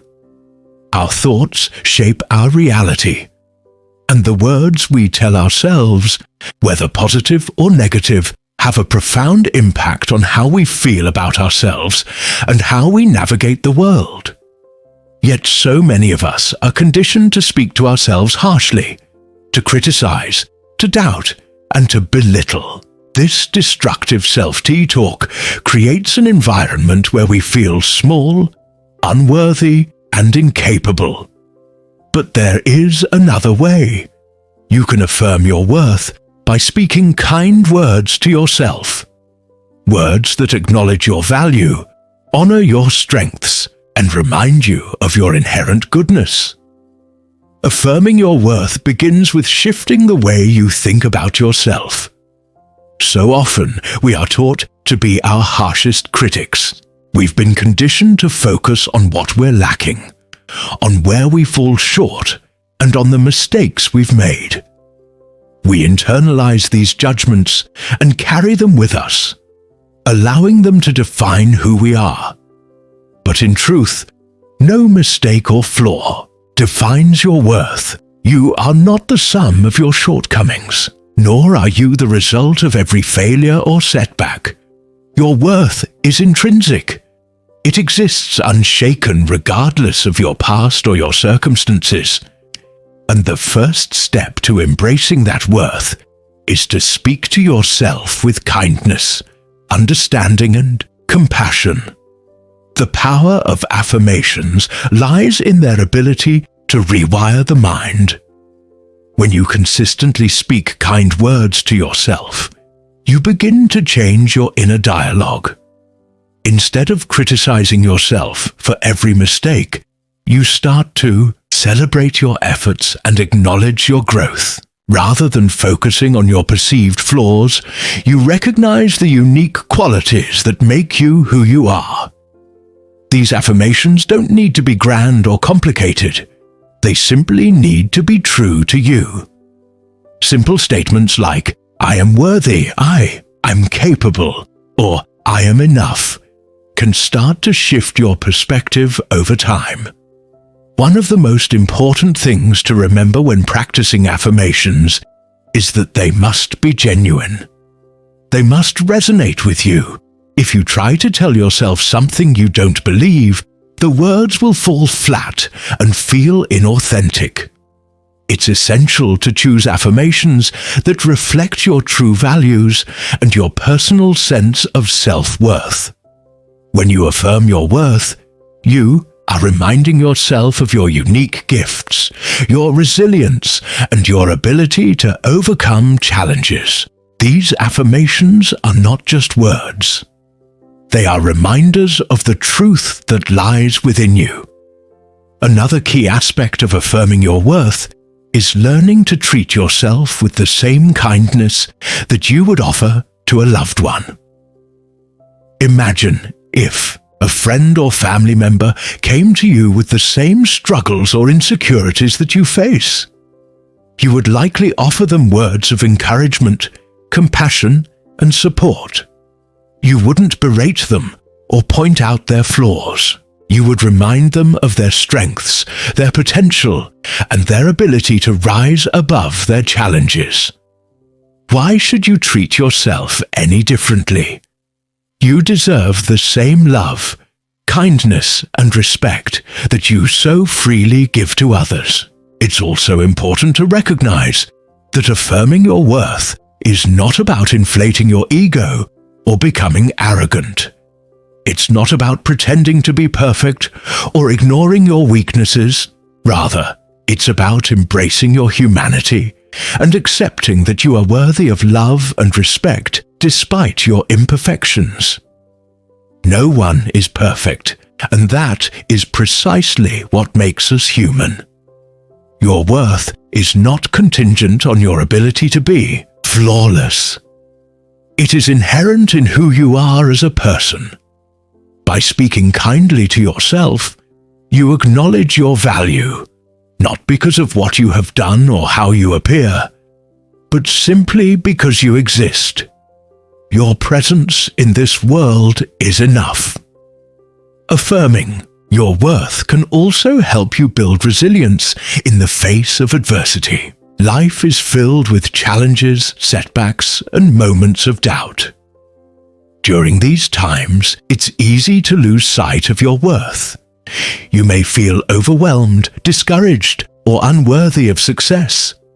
But by speaking kind words to yourself, you create a foundation of self-love and confidence that can help you navigate these difficult moments. When you remind yourself of your strengths and capabilities, you build the mental and emotional resilience to keep going even when the road is tough. One of the most powerful benefits of affirming your worth is that it allows you to stop seeking validation from others. When you rely on external validation to feel good about yourself, you are putting your self-worth in the hands of others. This creates an unhealthy cycle of dependence and can leave you feeling powerless and unfulfilled. But when you affirm your worth from within, you take back control. You no longer need the approval of others to feel valuable. You recognize that your worth is not determined by anyone else's opinion of you. You are enough simply because you are. Affirming your worth also encourages self-compassion. Self-compassion is the ability to treat yourself with kindness, especially when you are struggling or facing difficult emotions. It's easy to be hard on yourself when you make a mistake or experience failure, but self-compassion allows you to embrace those moments as opportunities for growth. Instead of criticizing yourself for not being perfect, you acknowledge your humanity and offer yourself the same compassion you would offer to a friend. This shift in mindset helps you to move forward with grace and confidence, knowing that you are deserving of love and respect, even in your moments of imperfection. Another important aspect of affirming your worth is recognizing the power of gratitude. Gratitude is a powerful tool for cultivating a positive mindset and a sense of self-worth. When you practice gratitude, you focus on the positive aspects of your life and the things that you have to be thankful for. This can include your health, your relationships, your talents, your achievements, and your ability to grow and improve. By acknowledging the things that you are grateful for, you create a positive feedback loop that reinforces your sense of worth. You begin to see yourself as someone who is deserving of all the good things in life. As you continue to affirm your worth, you may notice a shift in how you carry yourself. When you speak kind words to yourself, you begin to walk with more confidence, more grace, and more self-assurance. You stop doubting your abilities and start trusting yourself more. This shift in mindset can have a profound impact on your actions. When you believe in your own worth, you are more likely to take risks, pursue your goals, and take actions that align with your values. You are no longer held back by fear or insecurity, but instead you are empowered to take bold steps toward your dreams. In addition to speaking kind words to yourself, it's also important to practice self-care. Self-care is a way of showing yourself love and respect through your actions. This can include things like taking time for rest and relaxation, nourishing your body with healthy food, engaging in activities that bring you joy, and setting healthy boundaries. When you make self-care a priority, you are affirming your worth by demonstrating that you value yourself enough to take care of your physical, mental, and emotional well-being. In the end, affirming your worth is not just about saying the right things to yourself. It's about embodying those affirmations in your actions, in your decisions, and in the way you live your life. It's about choosing to believe in yourself, even when things are difficult. It's about acknowledging your value, not because of what you've done, but simply because you are worthy of love, respect, and happiness. And when you affirm your worth in this way, you create a life that reflects your true potential, one that is filled with confidence, compassion, and the unwavering belief that you are enough. Chapter Fuel. Determination by observing your calm, steady breath. In moments of challenge and uncertainty, one of the most powerful sources of strength lies within the simple act of breathing. It is a natural, effortless process that we often take for granted. Yet, when you learn to observe your breath with intention, You tap into a well of calm resilience and determination that can carry you through even the most demanding situations.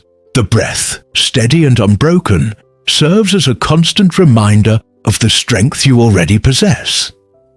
It is in the quiet rhythmic flow of each inhale and exhale that you can find the clarity, focus, and determination to keep moving forward. Breathing isn't just a physical function.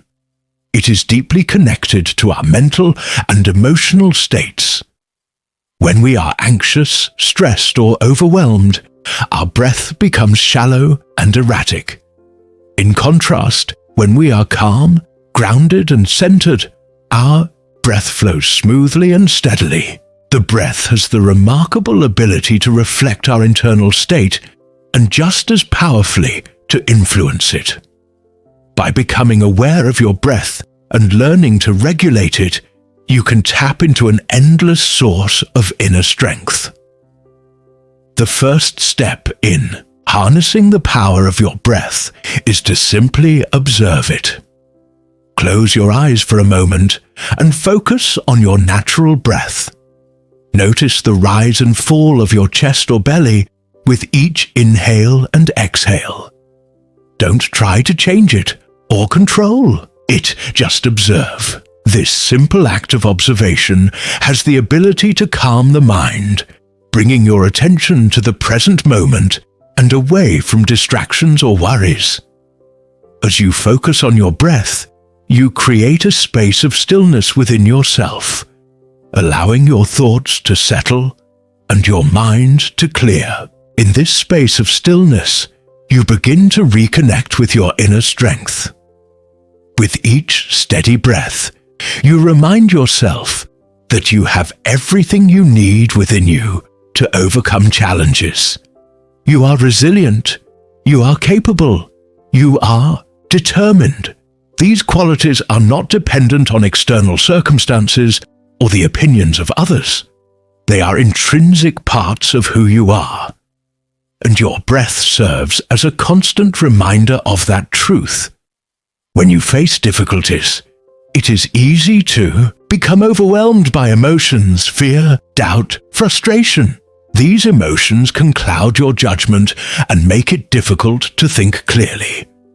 But when you focus on your breath, you create a mental anchor that keeps you grounded. By observing your steady breath, you create space between yourself and your emotions. You begin to realize that though you may feel overwhelmed in the moment, you are not controlled by your emotions. You are the observer. You have the power to choose how to respond to what you're feeling. As you observe your breath, you also begin to regulate it. Deep, slow breath signal to your body that it is time to relax and release tension. This is why techniques like deep breathing exercises are so effective in managing stress and anxiety. When you intentionally slow your breath, you activate the parasympathetic nervous system, which is responsible for relaxation and rest. By practicing deep breathing, you can shift your body out of a fight or flight response and into a state of calm and balance. This calm, steady state is where your determination is born. It is in the stillness that you find the clarity to see your goals more clearly. When you are calm, you are able to think more strategically, to evaluate your situation without the influence of fear or panic. It is from this place of inner peace that you can make the best decisions and take purposeful action toward your goals. Determination is not born from desperation or frantic energy. It is born from a calm, focused mind that knows exactly what it wants and is willing to take consistent, deliberate steps toward achieving it. Breathing also plays a crucial role in maintaining endurance. When pursuing any goal, especially one that requires long-term effort, it's easy to become fatigued or discouraged. you may begin to feel like giving up, as though the road ahead is too long or too difficult. In these moments, your breath can serve as a source of fuel. By focusing on your breath, you remind yourself to keep going. Just as each breath sustains your body, each small step forward, no matter how challenging, moves you closer to your destination. The key is to take one step at a time, breathing steadily and deeply as you go. The practice of observing and controlling your breath can also be used to build mental resilience.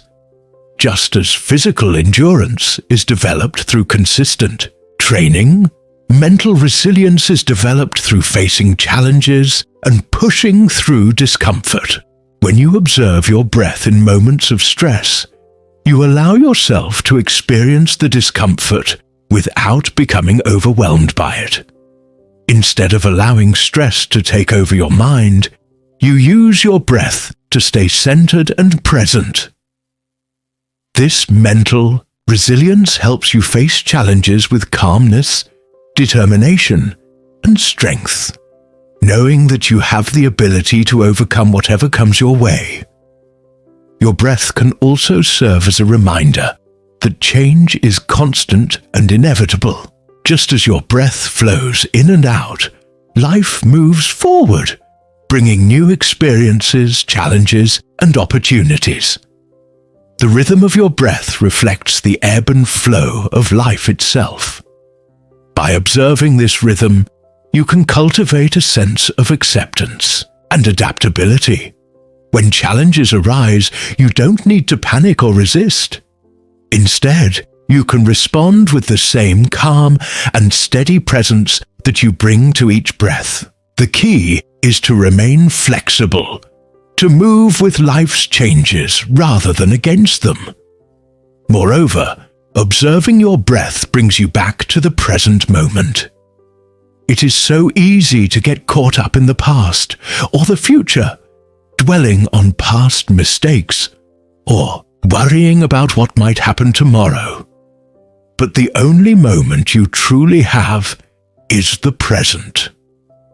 And in the present moment, you have everything you need to move forward. When you focus on your breath, you ground yourself in the here and now, where true action takes place. Your breath serves as a reminder that no matter what has happened before, or what may come, you have the power to choose how you show up in this moment. And in this moment, you have the power to act with determination, resilience, and focus.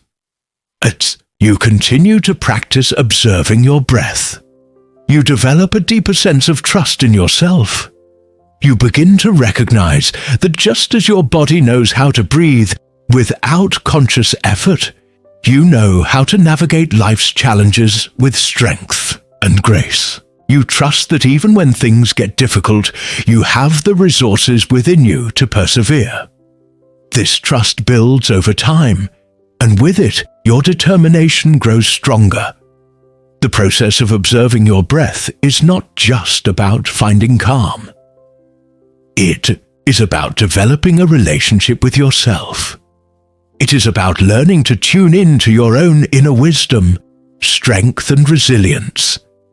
As you breathe, you reconnect with your true self, the part of you that is unshaken by external circumstances and undeterred by obstacles. This steady, unbreakable part of you is your source of determination.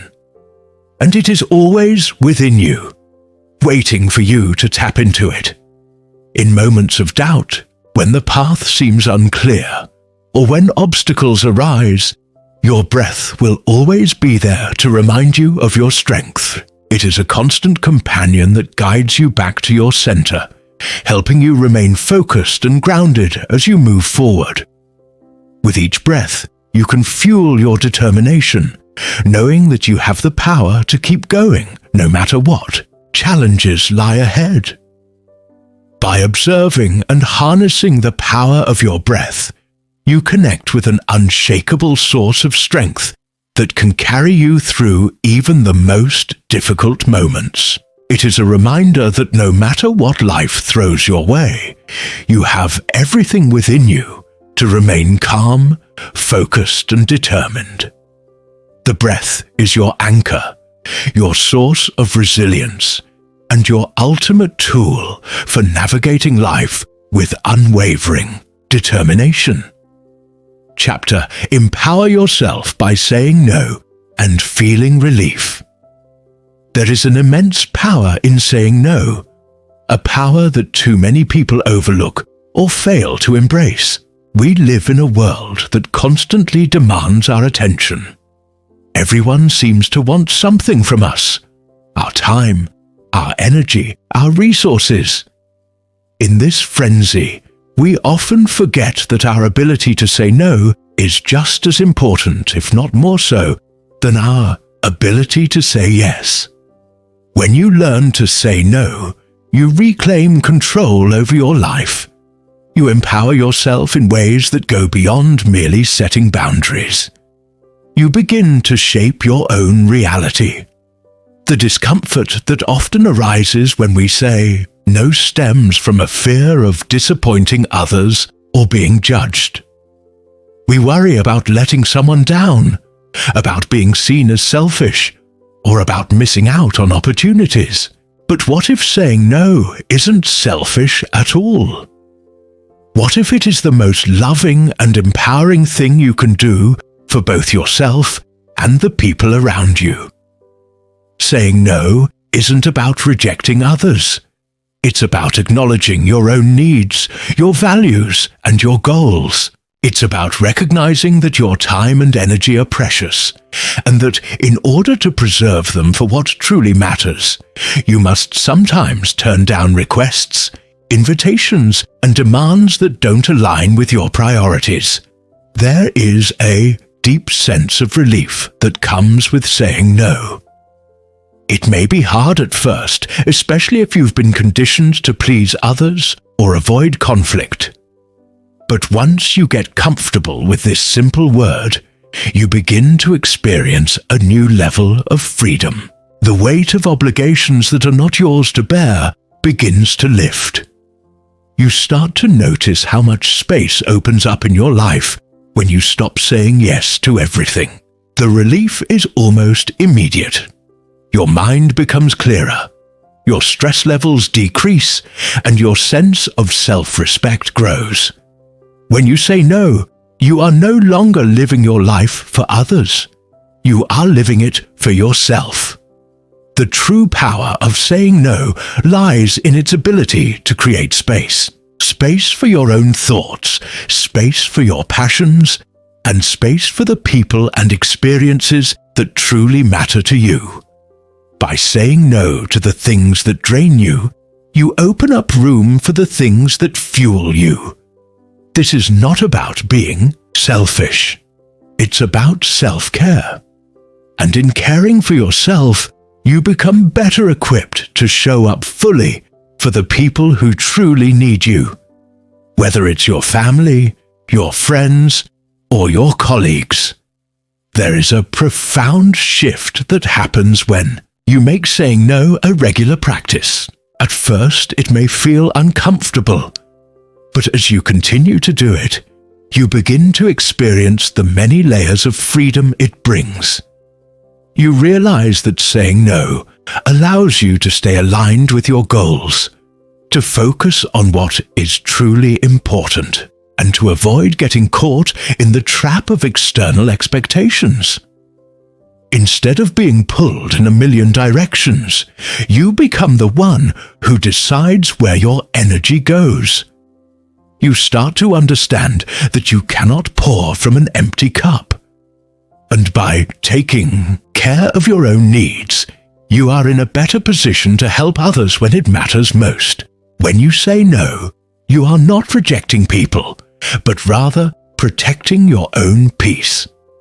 By saying no to distractions, you give yourself permission to say yes to what truly serves your purpose. When you say no to activities that drain your energy, you make room for the things that ignite your passion and creativity.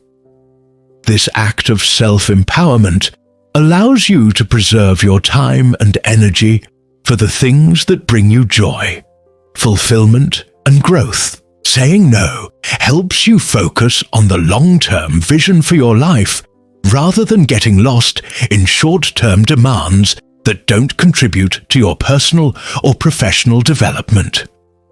The key to saying no with confidence is understanding that it is an act of self-respect.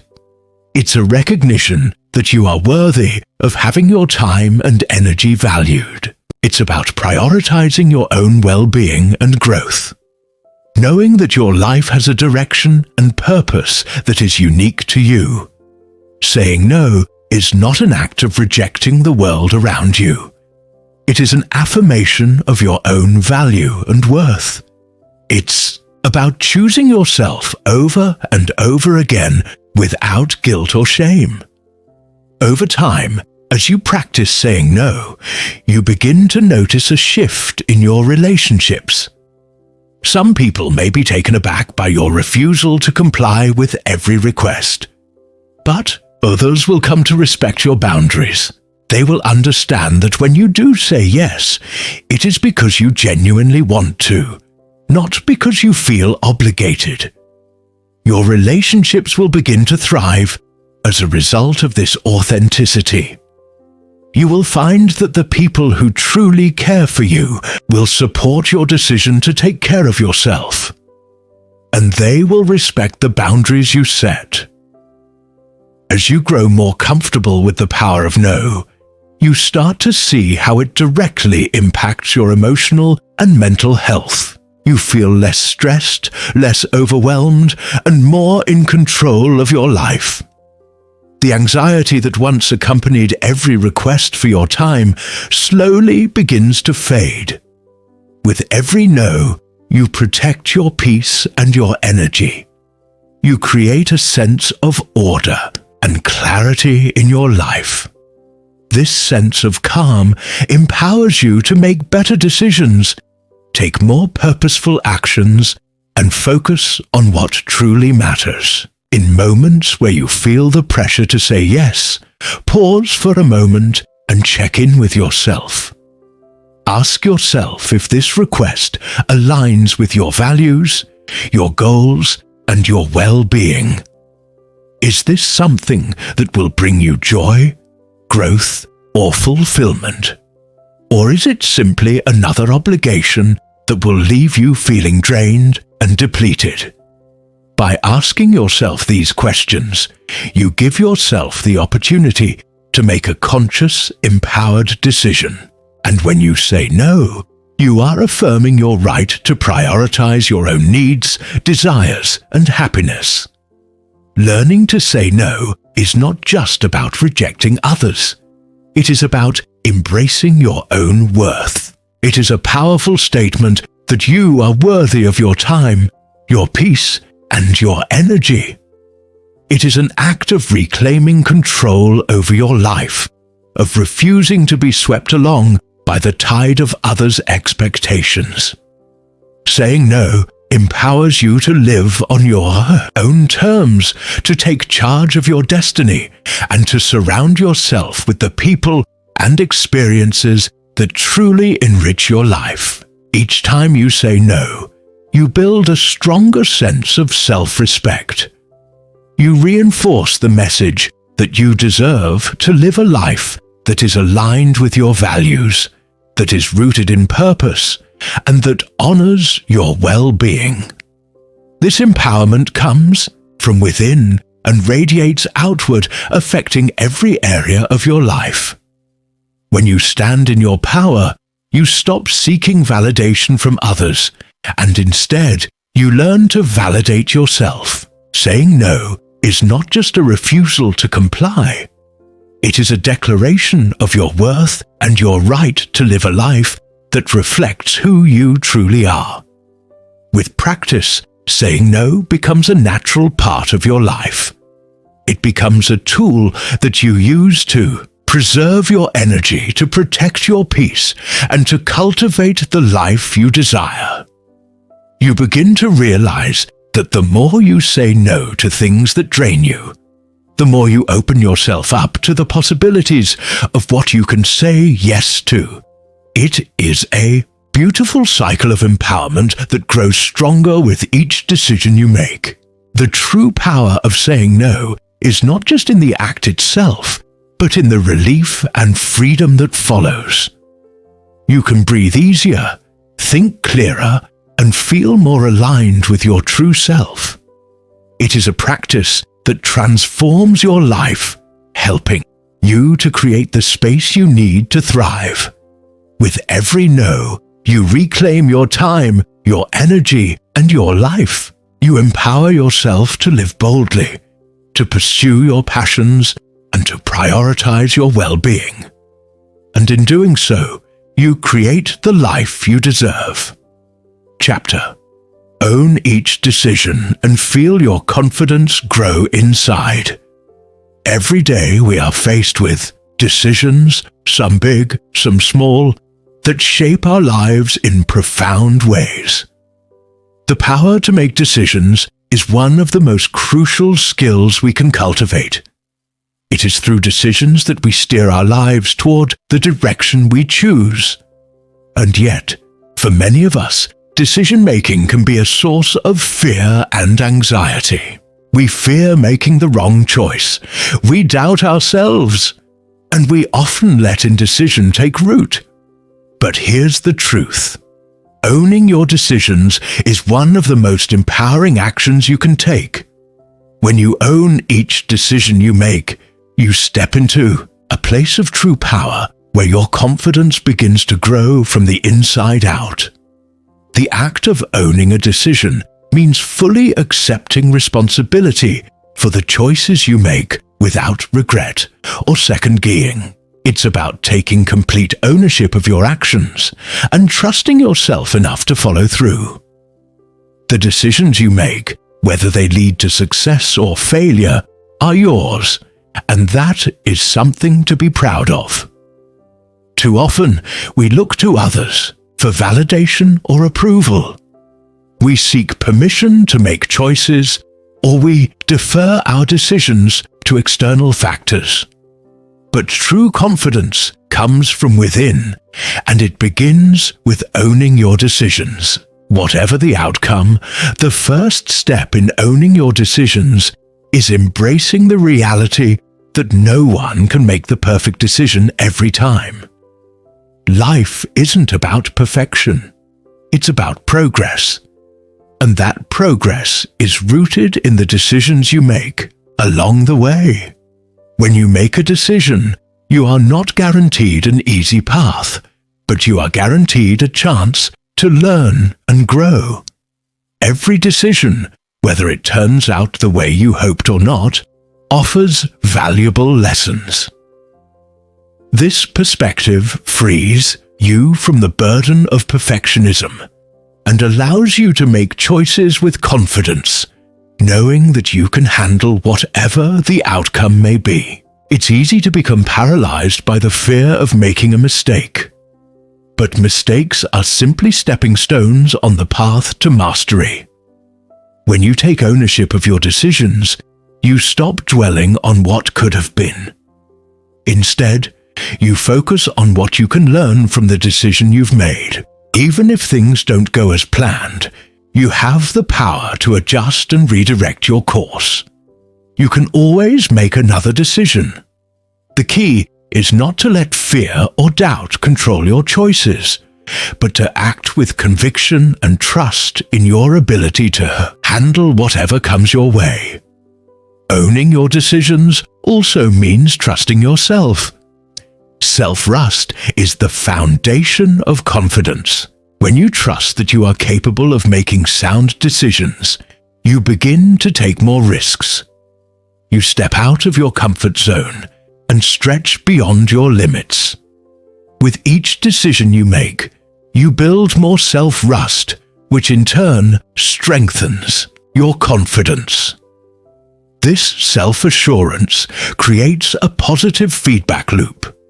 The more confident you feel, the better decisions you make. And the better decisions you make, the more confident you become. Part of owning your decisions is acknowledging that they are your responsibility. In a world that loves to point fingers and place blame, it's easy to fall into the trap of externalizing our choices. We blame circumstances, other people, or external forces when things don't go our way. But when you own your decisions, you stop pointing fingers. You take full responsibility for what you've chosen, and you become empowered by that responsibility. You no longer need to seek validation from others, because you understand that your decisions are what shape your future.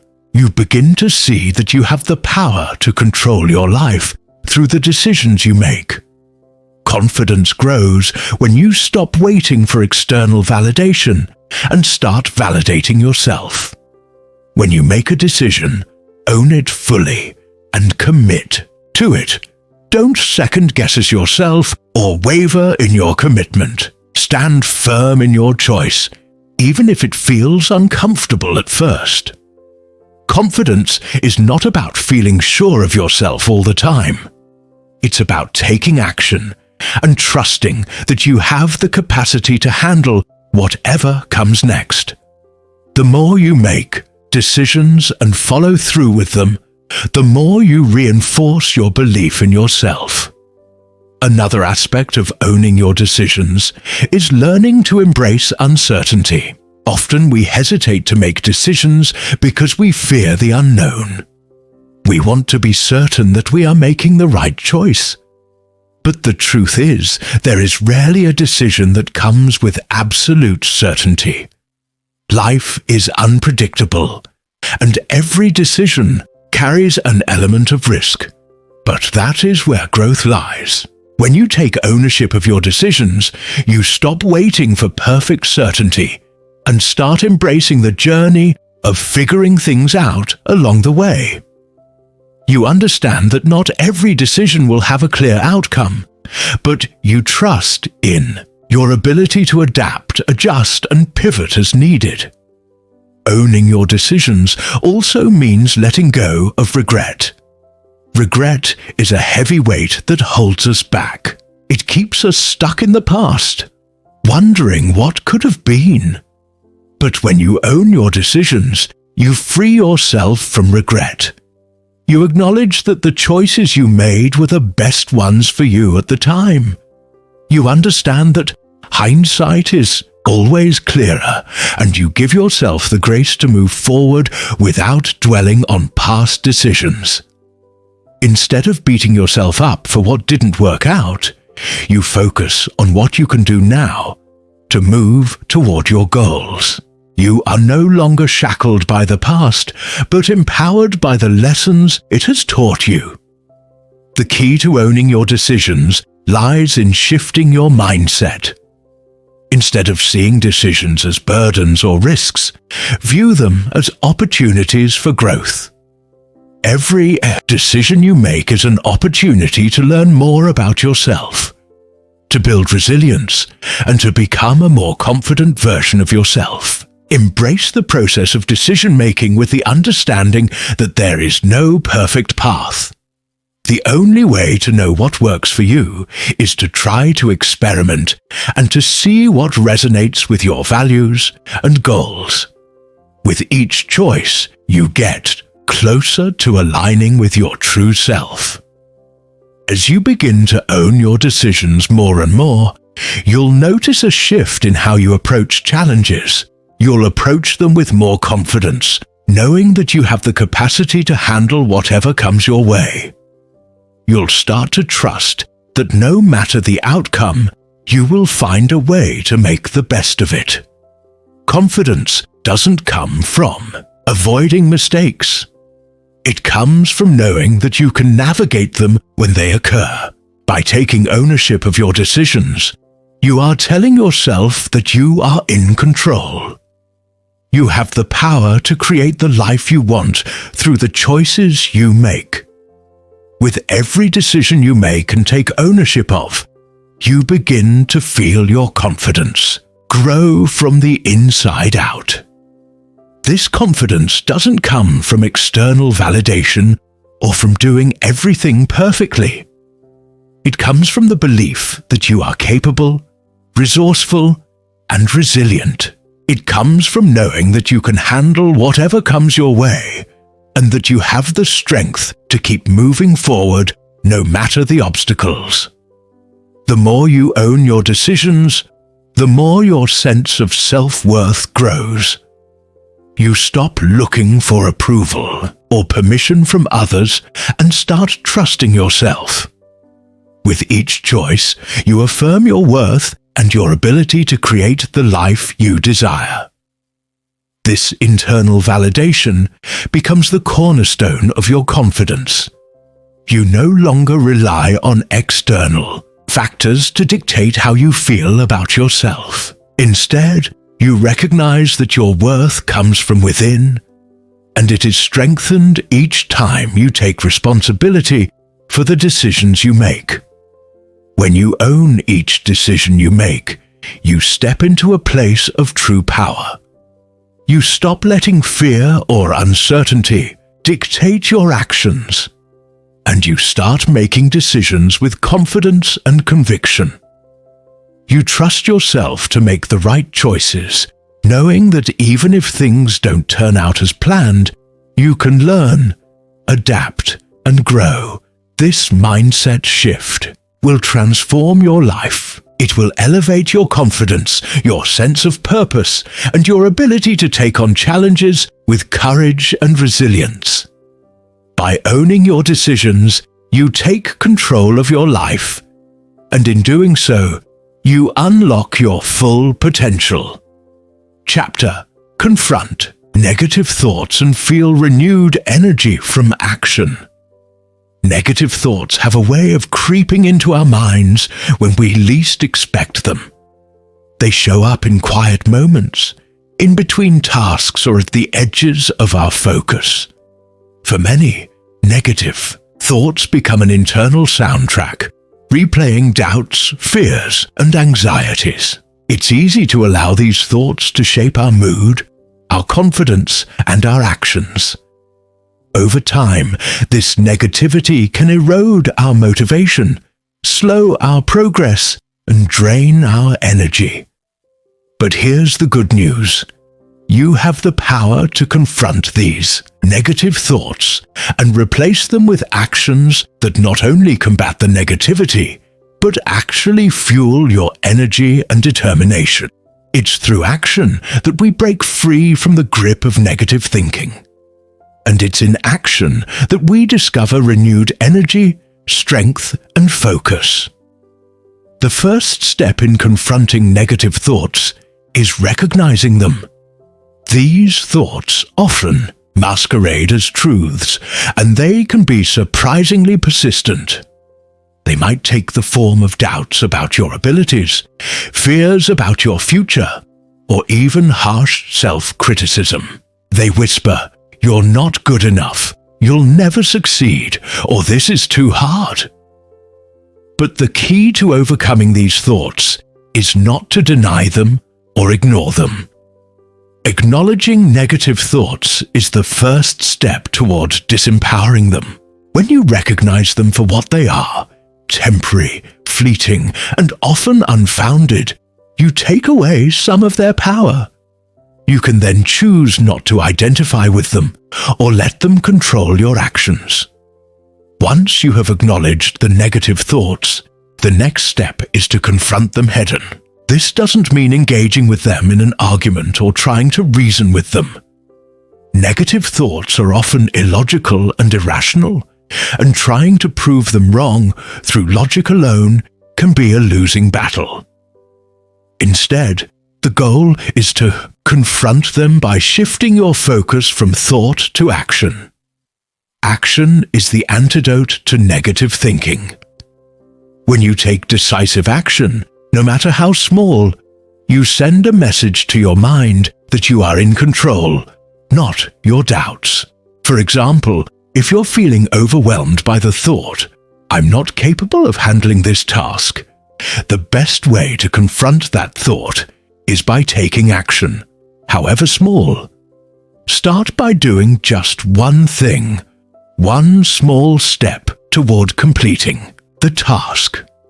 This act of doing something, even if it's just a tiny portion of what needs to be done, shifts your focus away from the negativity and toward progress. It demonstrates to your mind that you can handle the situation, that you are capable of moving forward, and that you don't need to be paralyzed by negative thoughts. Action brings clarity. Often negative thoughts stem from fear of the unknown, fear of making mistakes, or fear of failure. But the reality is that inaction allows these fears to grow and thrive. When you confront your fears by taking action, you expose them for what they are, nothing more than imagined barriers. Action breaks the cycle of overthinking and doubt, replacing it with momentum and forward movement. Even when the action is imperfect or the outcome isn't exactly what you expected, the simple act of doing something gives you a sense of accomplishment and builds your confidence. It's in the act of doing that your mind begins to shift from negative limiting thoughts to positive empowering beliefs. This is where the energy shift occurs. Negative thoughts drain your energy. They weigh you down, slow you down, and make you feel stuck. But action, however small or large, creates energy. It moves you forward and builds momentum. When you start taking action, your energy levels rise, and with it, your sense of empowerment. Even the smallest action creates a spark of positive energy. When you confront negative thoughts through action, you begin to feel that spark grow, igniting your drive, determination, and resilience. A powerful aspect of this process is that the more you take action, the more you build a positive feedback loop. Each action you take produces more energy, which fuels more action, which in turn fuels even more energy. It's a self-perpetuating cycle of growth. Each small victory you experience by taking action reinforces your belief that you are capable, that you can handle challenges, and that you have the power to overcome negative thoughts and beliefs. This positive momentum propels you forward, and soon you find that the negative thoughts you once struggled with no longer hold as much weight. In addition to confronting negative thoughts through action, another effective strategy is to replace those negative thoughts with positive, empowering affirmations. Affirmations are simple, powerful statements that reframe your mindset and redirect your energy. For instance, if you catch yourself thinking, "I can't do this," replace it with, "I am capable of overcoming any challenge." If you're struggling with feelings of inadequacy, affirm, "I am worthy of success and growth." By consciously choosing these positive affirmations and repeating them regularly, you train your mind to focus on what is true and empowering rather than on what is limiting and negative. However, affirmations are not magic. They work best when they are paired with real, tangible action. The act of taking steps toward your goals while simultaneously affirming your worth and capabilities creates a powerful synergy. It strengthens your resolve and deepens your belief in yourself. It shifts your focus from self-doubt to self-assurance, from fear to courage, and from inaction to progress. Each time you confront a negative thought with an empowering affirmation and follow it up with action, you reinforce your sense of personal power and resilience. There's another layer to confronting negative thoughts that is critical to your growth: self-compassion. It's easy to be harsh on yourself when negative thoughts arise, but self-criticism only amplifies the negativity. Instead, practice being kind to yourself. Understand that negative thoughts are part of the human experience. They don't define you. You are not your thoughts, and you are certainly not limited by them. Instead of judging yourself for having negative thoughts, offer yourself compassion. Remind yourself that everyone experiences moments of doubt, but what matters is how you respond to those moments. Choose action. Choose self-compassion. Choose progress. One of the most powerful tools in confronting negative thoughts is mindfulness. Being mindful means becoming aware of your thoughts without judgment.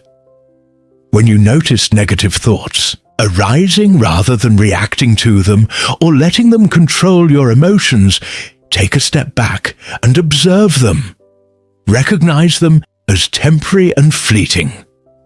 Understand that they do not have the power to control you unless you give them that power. Mindfulness allows you to create space between you and your thoughts. And in that space, you can choose how to respond. You can choose action.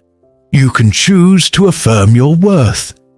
You can choose to focus on the present moment and take the next step forward.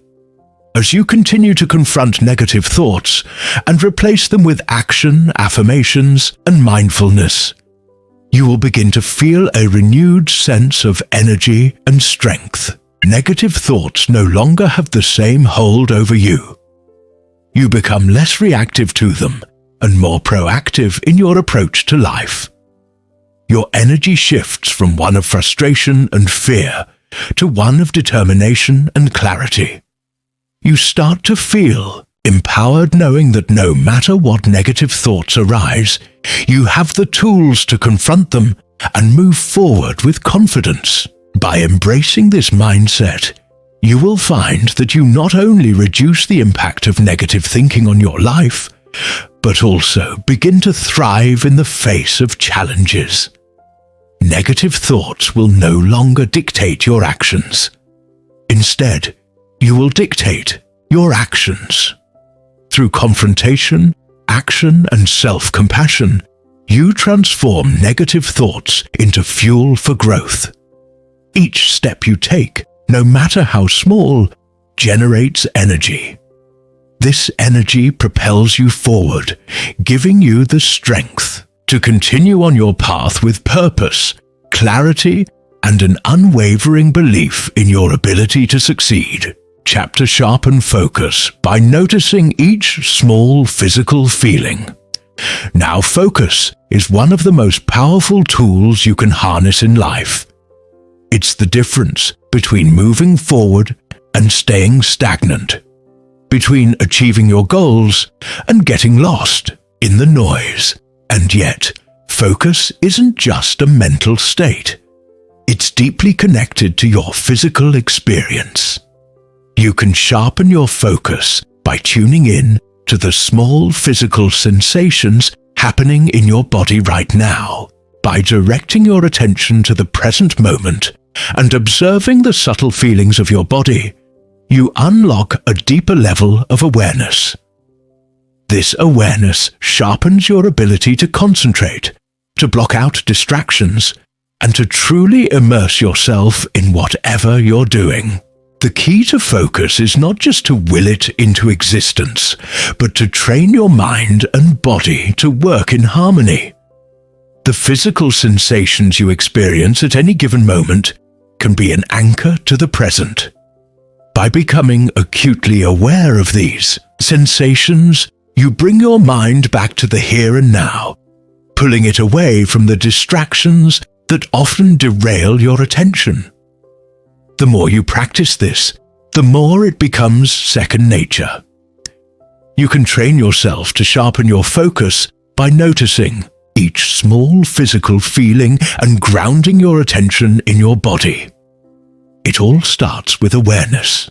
Awareness of your breath, of the way your feet feel on the ground, of the pressure in your hands, or the subtle shift in your posture. These sensations, no matter how small, are always with you. But we often overlook them as we move through our day, consumed by thoughts and external distractions. Yet, if you stop for a moment and pay attention to these sensations, you begin to notice how they can ground you in the present moment. Your mind, which is often racing through a million different thoughts, can slow down when you focus on the physical experiences of your body. This shift is crucial to sharpening your focus.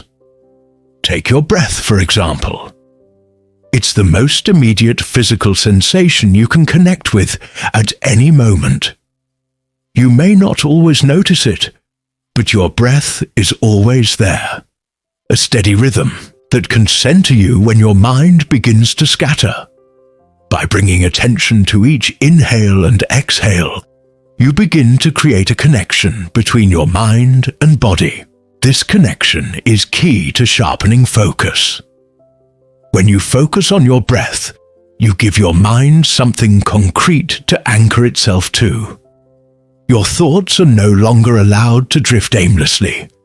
Instead, they are drawn to the sensation of your breath, the rise and fall of your chest, the cool air entering your nose. This simple act pulls you out of the mental noise and into the present. Once you've connected with your breath, you can expand this awareness to other parts of your body. Notice the way your hands feel on the keyboard, how your legs rest on the chair, or how your back supports your posture. These subtle physical sensations may seem insignificant, but they are grounding tools. The more you practice noticing them, the more you create a habit of presence. This presence, in turn, strengthens your ability to focus. Instead of being distracted by thoughts of what's next, what's past, or what might be, you learn to immerse yourself fully in the now. Your physical state also directly influences your mental state. When your body is relaxed, your mind tends to follow suit. When you're tense, your mind becomes restless. This is why it's important to pay attention to how your body feels in moments of stress or distraction. If you feel tension in your shoulders or your hands are clenched, these are physical signs that your focus is being pulled in multiple directions. Simply noticing these sensations gives you the opportunity to release the tension and bring your focus back to the task at hand. One of the most effective ways to train yourself to notice these small physical sensations is through mindfulness practices. Mindfulness is the practice of paying full attention to the present moment without judgment. It's about noticing what's happening right now, whether that's the feeling of your breath, the pressure of your feet on the floor, or the sensations in your arms as you move them. When you incorporate mindfulness into your daily routine, you start to notice these subtle physical feelings more easily. Over time, you develop a greater awareness of your body, and this awareness translates into better focus. In addition to mindfulness, you can use physical sensations as cues to sharpen your focus throughout the day. For instance, when you notice your mind wandering, you can take a brief moment to check in with your body. Are you holding any tension? Are you breathing deeply? Are you grounded in the present? By taking a moment to assess your physical state, you can realign your mind and refocus on the task at hand. This simple habit of checking in with your body allows you to stay on track and regain focus quickly when distractions arise. Your posture. also plays a significant role in your ability to focus. When you sit or stand with good posture, you signal to your body that you are ready for action. Poor posture, on the other hand, can create physical discomfort, leading to a restless mind. When you sit up straight, your spine is aligned and you feel more grounded, which naturally enhances your ability to focus. Pay attention to how your body feels in different postures, and you'll begin to notice how small adjustments can have a big impact on your focus. There's a powerful link between physical activity and mental focus as well. Movement stimulates blood flow to the brain, which helps improve cognitive function. When you feel your focus drifting, a quick walk or even a few stretches can reset your mind and sharpen your concentration. Physical activity doesn't have to be intense. Sometimes even a few moments of movement can make a significant difference. Whether it's standing up, stretching your arms, or walking around the room, movement helps you reconnect with your body and re-engage your mind. It's also important to understand the connection between your physical state and your emotional state. Emotions can influence how sharply you're able to focus. If you're anxious or stressed, your body may tense up, which in turn makes it harder to concentrate. But when you pay attention to the physical sensations of anxiety or stress, you gain the opportunity to release them. For example, if you notice tightness in your chest or a clenched jaw, these are physical indicators that your body is holding on to stress. By acknowledging these sensations and consciously relaxing those areas of your body, you can reduce the emotional charge and return your attention to what matters. The beauty of this practice is that it's always available to you. Your body is constantly giving you feedback, and by learning to notice each small physical feeling, you can regain focus at any time. This simple awareness gives you the power to steer your attention back to the present moment, no matter where your mind has wandered. In a world full of distractions, owning your ability to focus through awareness of your physical sensations is a powerful tool. It allows you to cut through the noise, eliminate unnecessary distractions, and immerse yourself fully in whatever you're doing. When you sharpen your focus by noticing the subtle physical feelings in your body, you don't just become more effective at what you do. You become more present, more connected, and more in control of your own energy. The next time your mind begins to wander, remember that you always have the ability to return to the present moment by simply tuning into your body. This practice of sharpening focus through physical awareness is a habit that, once developed, will carry you through every challenge and opportunity that comes your way. Chapter: Sustain momentum by reflecting and noticing genuine pride inside. Momentum is the key to long-term success, and sustaining it requires more than just pushing forward constantly. It requires intentional reflection on the progress you've made and recognizing the pride you feel in your achievements, no matter how small. This is not about arrogance or ego. It's about acknowledging your effort, celebrating the growth, and using that pride to propel yourself forward even further. Pride in yourself born from real accomplishments can be the fuel that keeps your momentum going.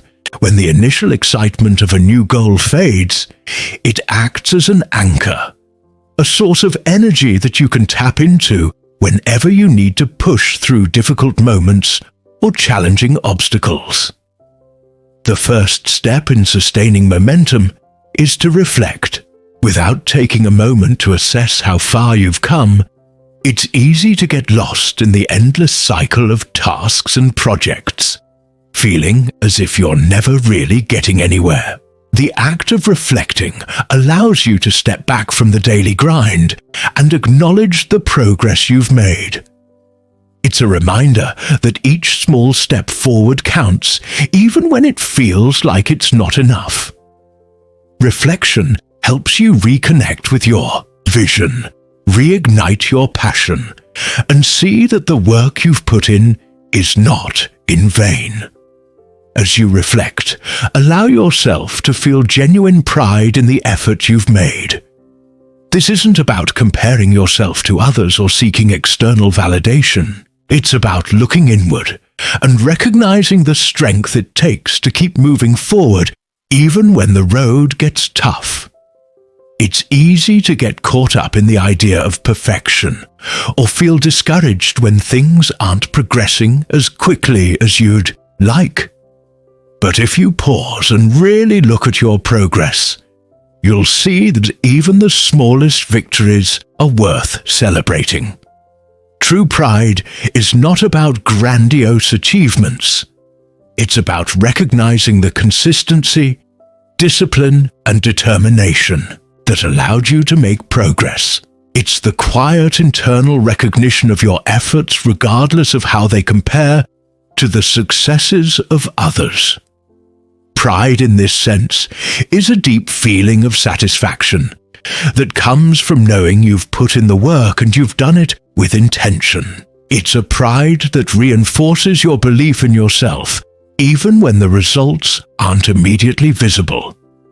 To sustain momentum, you need to regularly check in with yourself and give yourself credit. Take a moment to reflect on the work you've completed, the steps you've taken, and the obstacles you've overcome. Don't be afraid to recognize the effort you've put in. This act of reflection helps you to reconnect with your sense of purpose and strengthens your resolve to keep going. It reminds you that even in the face of difficulty, you've been able to push forward, and that resilience is something to be proud of. It's important to note that sustaining momentum doesn't mean you need to always be in overdrive. Sometimes momentum is about allowing yourself time to recharge, to reflect, and to recalibrate your direction. Reflection isn't just about looking back at what you've accomplished. It's also about adjusting your course when needed. If something isn't working, reflecting gives you the space to pivot and find a new approach. But it also helps you recognize what is working and should be continued. This balance of reflection and action is key to sustaining the energy required for long-term success. In moments of doubt or frustration, pride in your progress can act as a shield against negativity. When things feel difficult or the road ahead seems uncertain, looking back on your accomplishments can provide the boost you need to keep moving forward. Pride doesn't mean you are satisfied with where you are. It simply means you acknowledge that you are on the right path. It gives you the strength to push through the hard moments and helps you maintain the momentum needed to keep progressing. The more you practice reflecting on your progress and taking pride in it, the more natural it becomes to sustain momentum. Over time, you'll find that the habit of acknowledging your achievements and feeling genuine pride becomes an automatic part of your process. It's no longer something you have to remind yourself to do. It becomes ingrained in your mindset. This shift in perspective from focusing solely on what's next to recognizing what's been accomplished can be the key to maintaining the energy required to continue striving toward your goals.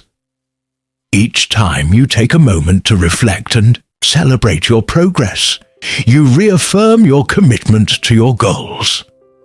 This builds confidence and reinforces your ability to continue moving forward even when the going gets tough.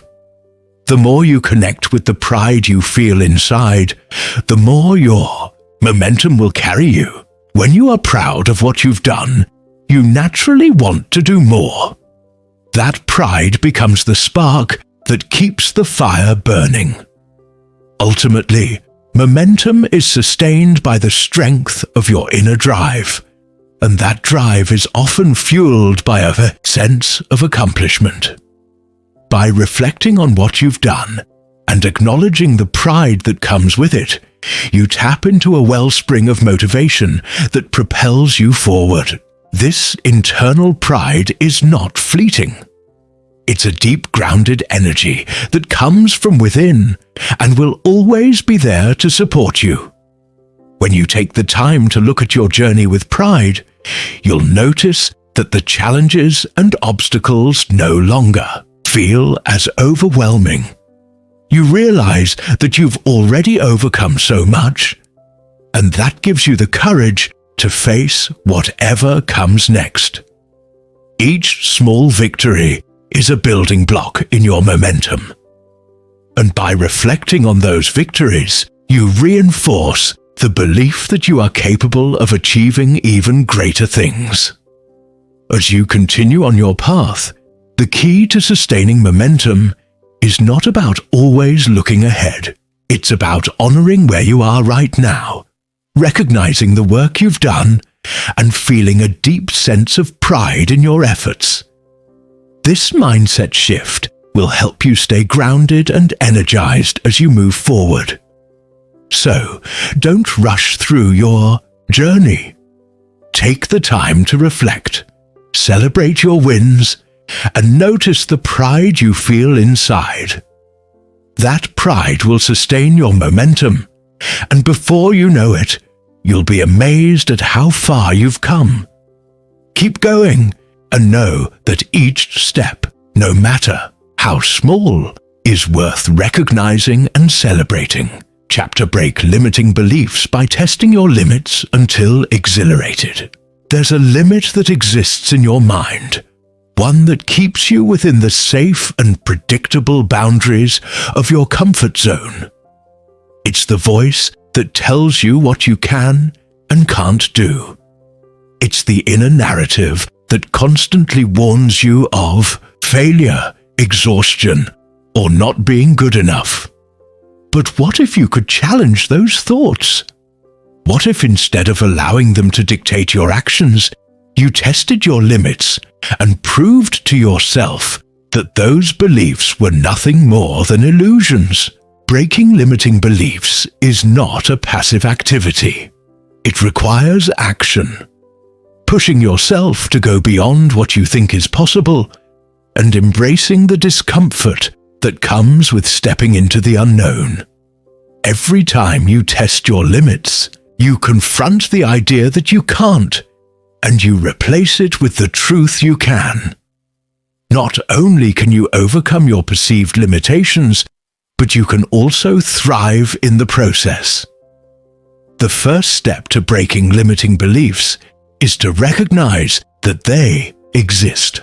They're often so ingrained in our way of thinking that we don't even realize they're shaping our decisions.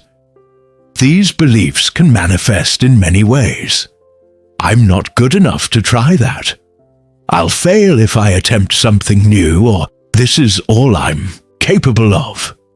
The reality is that these thoughts are not factual. They are simply limitations we place on ourselves, often as a way to protect our fragile self-image. But that self-image is not permanent. It's malleable, and it evolves with each challenge we face. Once you're aware of your limiting beliefs, the next step is to challenge them. This is where the true work begins. Testing your limits is not about instant success. It's about pushing yourself even when it feels like you're not ready. It's about stepping into uncertainty and taking action despite your doubts. The discomfort you feel when you attempt something new is not a sign that you should stop. It's a sign that you're growing, expanding, and breaking free from the chains of self-imposed limitations. To test your limits effectively, start by choosing one area of your life where you feel restricted. It could be in your career, your physical fitness, or your personal relationships. Once you've identified this area, break it down into smaller, manageable challenges. These challenges should stretch you beyond your comfort zone, but remain within reach. For example, if you've always told yourself you're not fit enough to run a marathon, start by committing to running a mile, then 2, then 5, and so on. The point is not to leap straight into the impossible, but to incrementally increase the level of challenge until you reach your true potential. As you face each challenge, you will experience doubt, fear, and resistance. That's perfectly normal, but it's essential to understand that this resistance is not a signal to quit. It's simply the manifestation of your old limiting beliefs fighting back against your growth. The key is to push through that discomfort and take the next step, no matter how small. Every time you do, you're rewiring your brain to recognize that you are capable of more than you ever thought possible. One of the most powerful feelings you can experience is exhilaration. It's the feeling you get when you've pushed yourself beyond your perceived limits and you realize that not only did you survive, it felt incredible. That exhilaration is not just about achieving the goal you set out to accomplish. It's about the realization that you are far more resilient and capable than you ever believed. It's the feeling of empowerment that comes from doing something that once seemed impossible. And it's a feeling that builds momentum. With each new challenge, that exhilaration grows, and you find yourself becoming more and more confident in your ability to take on even greater obstacles. Testing your limits can come in many forms. It doesn't always have to be physical. It can be mental, emotional, or even social. It might be about starting that business you've been putting off, learning a new skill, or having a difficult conversation you've been avoiding. It's about pushing yourself to face the things that scare you or make you uncomfortable. As you begin to take action in these areas, you'll notice that your belief in your abilities grows. You start to see that you are not bound by the limitations you once accepted as truth. Each time you succeed in pushing through a limiting belief, you reprogram your mind to accept that there is no finish line when it comes to your potential. There is always more to discover, more to achieve, more to learn. The boundaries you once saw as concrete become flexible and fluid. And the more you push against them, the further they stretch. What once felt impossible becomes part of your new reality. What you once thought you couldn't do now seems within reach. And with each new challenge you face, you break down another wall of limitation.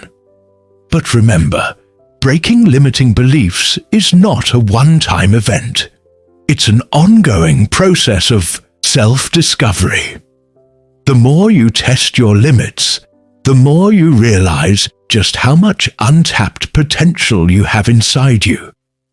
The key is not to stop when you've broken one belief, but to continue testing, to continue growing. Every time you break through, you expand your horizon, making room for new experiences, new opportunities, and new ways of thinking. Exhilaration comes not from avoiding failure, but from embracing it. When you test your limits, there's always a chance that things might not go as planned. That's the nature of growth. But failure is not something to fear. It's something to learn from. Each failure is a stepping stone, a lesson that teaches you more about yourself and the world around you.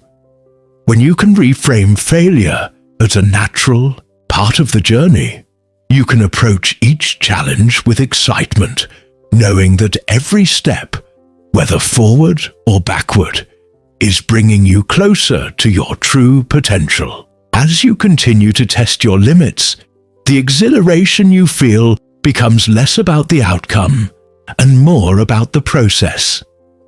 The act of pushing through discomfort and seeing what you're capable of becomes its own reward. You'll start to crave the challenge because it aligns with a deeper sense of purpose. The desire to grow, to evolve, and to unlock the fullest version of yourself. Each moment of exhilaration builds upon the last, creating a cycle of growth that propels you forward. So begin today. Choose one area of your life where you've held yourself back due to limiting beliefs. Make a decision to test your limits. Start small. Take action and notice the feelings that arise. Push through the discomfort. Embrace the exhilaration and watch as your belief in yourself transforms. Break the beliefs that have held you hostage and experience the freedom that comes from testing your limits and stepping into the life you were always meant to live. The power to break through is already inside you. It just takes action to bring it to the surface. Chapter: Expand patience by waiting calmly without losing your steady breath. Patience is a skill that many people struggle to develop. Yet, it is one of the most powerful virtues you can cultivate in your life. In a world that thrives on immediacy, where everything is expected to happen quickly and efficiently, waiting calmly and maintaining a steady breath can feel like an almost insurmountable challenge. The good news is that patience is not something that you either have or don't have. It's something you can expand, refine, and strengthen over time with intentional practice. By learning to wait calmly without losing your steady breath, you can unlock the door to deeper emotional control, more profound self-mastery, and a more peaceful approach to the uncertainties that life throws at you. When we talk about expanding patience, we aren't simply referring to enduring situations or circumstances in silence. True patience involves an active practice of stillness and presence in the face of discomfort, delay, or uncertainty. It's not about passive resignation or giving up on what we want. It's about learning to remain steady, focused, and calm while waiting for the right moment. It's about refusing to let impatience dictate your actions or your emotional state. Instead of reacting with frustration, anger, or anxiety, you respond with an open mind and a sense of calm, even when things are out of your control. The first step in expanding patience is acknowledging that impatience is a natural human response. It arises from a deep-seated desire for immediate gratification or the fear of being left behind. It's driven by the belief that things must unfold according to our timeline, our preferences, and our convenience. But the truth is, life doesn't always unfold in the way we expect. Delays happen, setbacks occur, and circumstances evolve in ways we never anticipated. When we allow impatience to dictate our actions or responses, we give away our power. We react rather than respond. And often that reaction is one of frustration, stress, or even despair. But when we take a step back, breathe, and practice patience, we regain control of ourselves and our emotions. One of the most effective ways to expand your patience is through the practice of mindfulness. Mindfulness is the art of paying attention to the present moment without judgment. It's about fully experiencing whatever is happening right now without being consumed by the desire to escape it. In moments of waiting, whether it's for a delayed flight, a slow response to a request, or the completion of a long-term project, mindfulness allows you to tune into your immediate experience instead of focusing on how much you dislike the waiting or how much you want the outcome to come sooner. Mindfulness teaches you to anchor your attention to the here and now. This practice is rooted in the breath. When you focus on your breath, you are automatically drawn to the present moment. The rhythm of your breathing can serve as a reminder that all is well, that you are alive, and that everything will unfold in its own time. With each inhale, you bring in calm, and with each exhale, you release tension. As you become more attuned to the rhythm of your breath, you create a sense of steadiness within yourself. This steadiness is essential to expanding patience. When you can wait without panicking, without frantically rushing through each moment, you build resilience against the stresses that impatience brings. Another powerful way to expand your patience is by reframing your perspective on waiting. Instead of seeing it as an inconvenience, you can choose to view it as an opportunity. Each moment of waiting is a chance to practice your inner calm, to strengthen your emotional muscles, and to deepen your understanding of yourself. When you start to see waiting as a gift rather than a burden, you begin to shift your approach to it. Patience becomes a choice rather than a reaction. You choose to wait calmly because you understand that the process of waiting is just as important as the end result. In fact, it often teaches you more about yourself and the world around you than the outcome ever could. As you expand your patience, it's important to recognize that it's not about eliminating discomfort. There will always be moments when waiting feels difficult or frustrating. The key is not to avoid those feelings, but to learn how to sit with them without being overwhelmed by them. Discomfort is a natural part of life, and learning to sit with it without reacting in haste is a skill that pays off in many areas of your life. The ability to be present, to wait calmly, and to allow things to unfold at their own pace is one of the greatest tools you can cultivate for your own personal growth. Patience also involves trusting the process and trusting in your ability to navigate life's challenges. When you expand your patience, you start to understand that there is a bigger picture at play. Not everything happens in an instant, and not every delay is a setback. Sometimes the delay itself is a necessary part of the process, a chance for something to align or for an opportunity to present itself at just the right moment.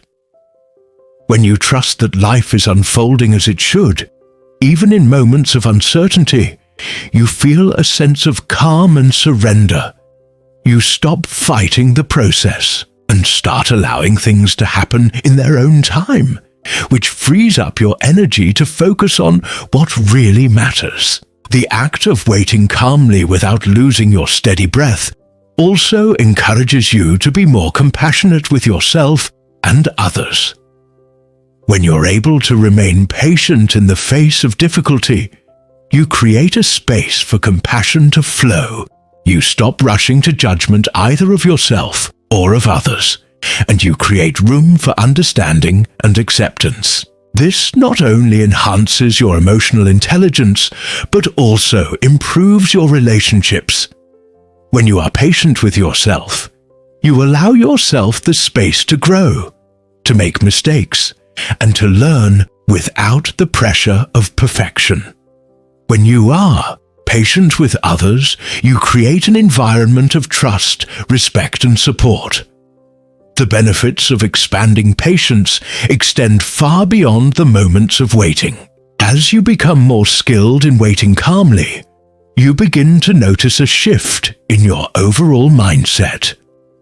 patience becomes ingrained in your daily life, helping you navigate challenges with more ease and less stress.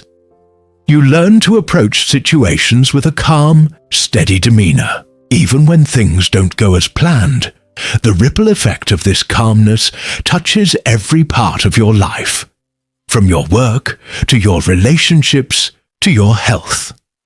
Your ability to wait without losing your breath transforms you into a more resilient, centered, and peaceful person. It's important to remember that patience is a lifelong practice. And like any skill, it requires constant attention and effort. There will be times when impatience creeps back in, and when you feel yourself becoming agitated or restless. When this happens, don't judge yourself. Instead, return to your breath. Take a deep inhale and exhale slowly. Ground yourself in the present moment and remind yourself that patience is something you are building over time, one breath at a time. The more you practice, the more natural it becomes to remain calm and steady in any situation. As you continue to expand your patience, you will find that you no longer feel at the mercy of time. You begin to understand that everything has its own rhythm. And by aligning yourself with that rhythm, you can move through life with greater ease. You no longer need to rush to get to the end. Instead, you learn to enjoy the journey, knowing that every moment is an opportunity to practice patience, to grow, and to become the best version of yourself.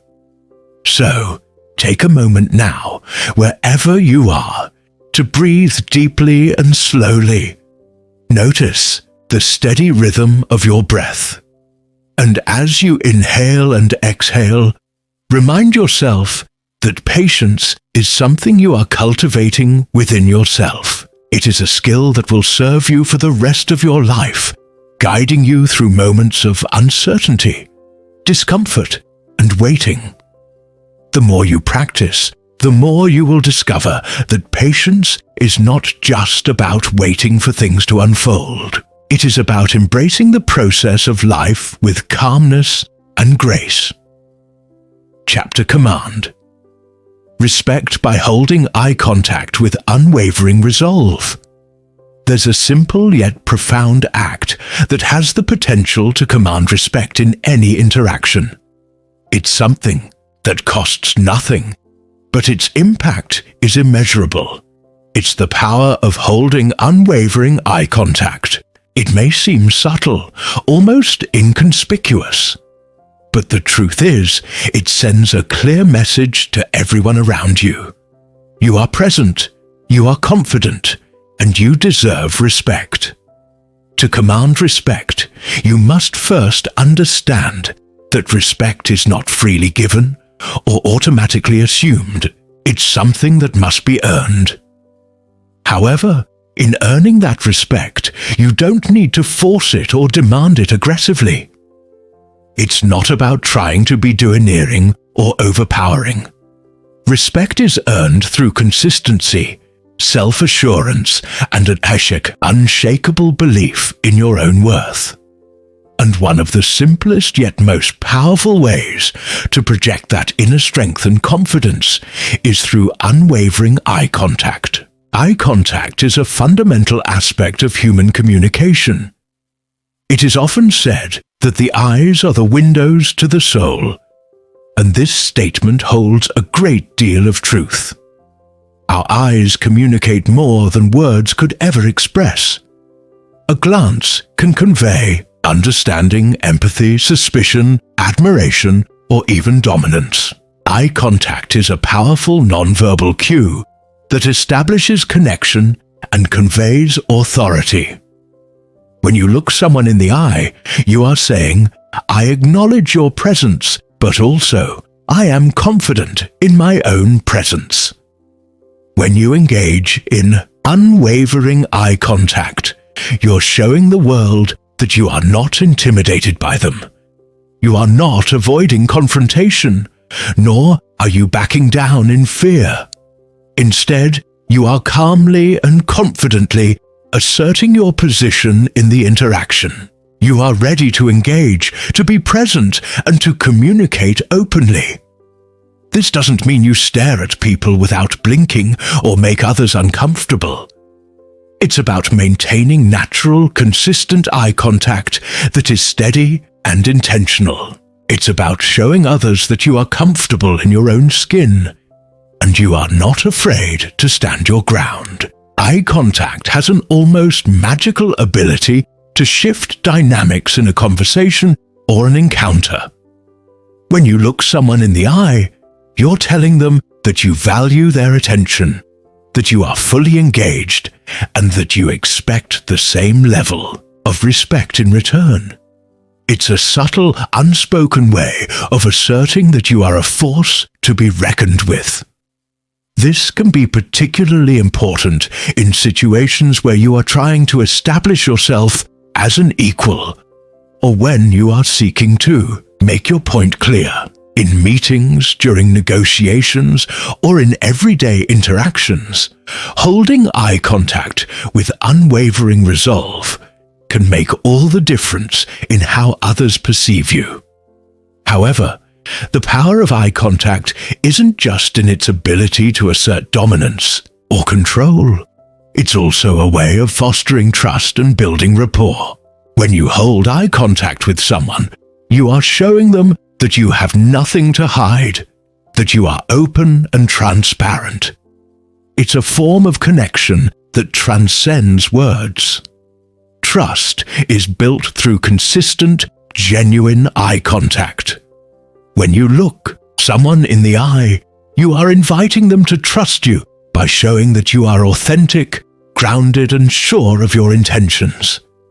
But why does this simple act of holding eye contact carry such power? To understand this, you must recognize that eye contact is deeply ingrained in our biology and psychology. Humans are wired to communicate through their eyes. From the moment we are born, we rely on eye contact to establish connection and gauge the emotions of others.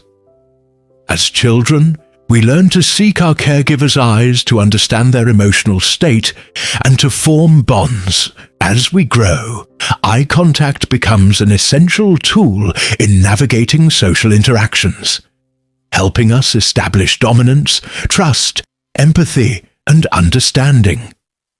When you avoid eye contact, it can be interpreted as a sign of weakness or insecurity. You may appear unsure of yourself or lacking in confidence. Conversely, when you look someone in the eye and maintain that contact with steady resolve, you signal that you are fully aware of your surroundings and fully capable of navigating them. In essence, you are projecting emotional stability, inner strength, and confidence. If you want to command respect in every aspect of your life, holding unwavering eye contact is one of the simplest but most powerful tools you can use. It may feel uncomfortable at first, especially if you're not accustomed to it, but with time, it becomes a natural extension of your presence. The more you practice this habit, the more you will find that people respond to you differently. They will begin to recognize you as someone who is self-assured, grounded, and worthy of respect. This unwavering eye contact is not just about your interactions with others. It is also a reflection of how you feel about yourself. When you are able to hold eye contact with conviction, it's a sign that you have come to terms with who you are, that you value yourself, and that you believe in your worth. The way you hold your gaze tells a story about your inner confidence. You cannot fake this kind of self-assurance. It must come from within. If you struggle with self-doubt or insecurity, practicing eye contact can be a helpful tool to overcome those feelings and step into your power. Moreover, Maintaining unwavering eye contact can help you break free from the grip of fear or anxiety. Many people shy away from eye contact because they are afraid of being judged or rejected. But the truth is, the more you practice holding eye contact, the more you realize that there is nothing to fear. People will respect you for your ability to stand tall and engage with them without flinching. Your unflinching gaze is a sign of inner strength, and others will recognize that. It is important to understand that this isn't about forcing your will upon others, nor is it about trying to dominate them. The goal is not to make others feel uncomfortable or intimidated, but to project an energy of confidence, calm, and certainty.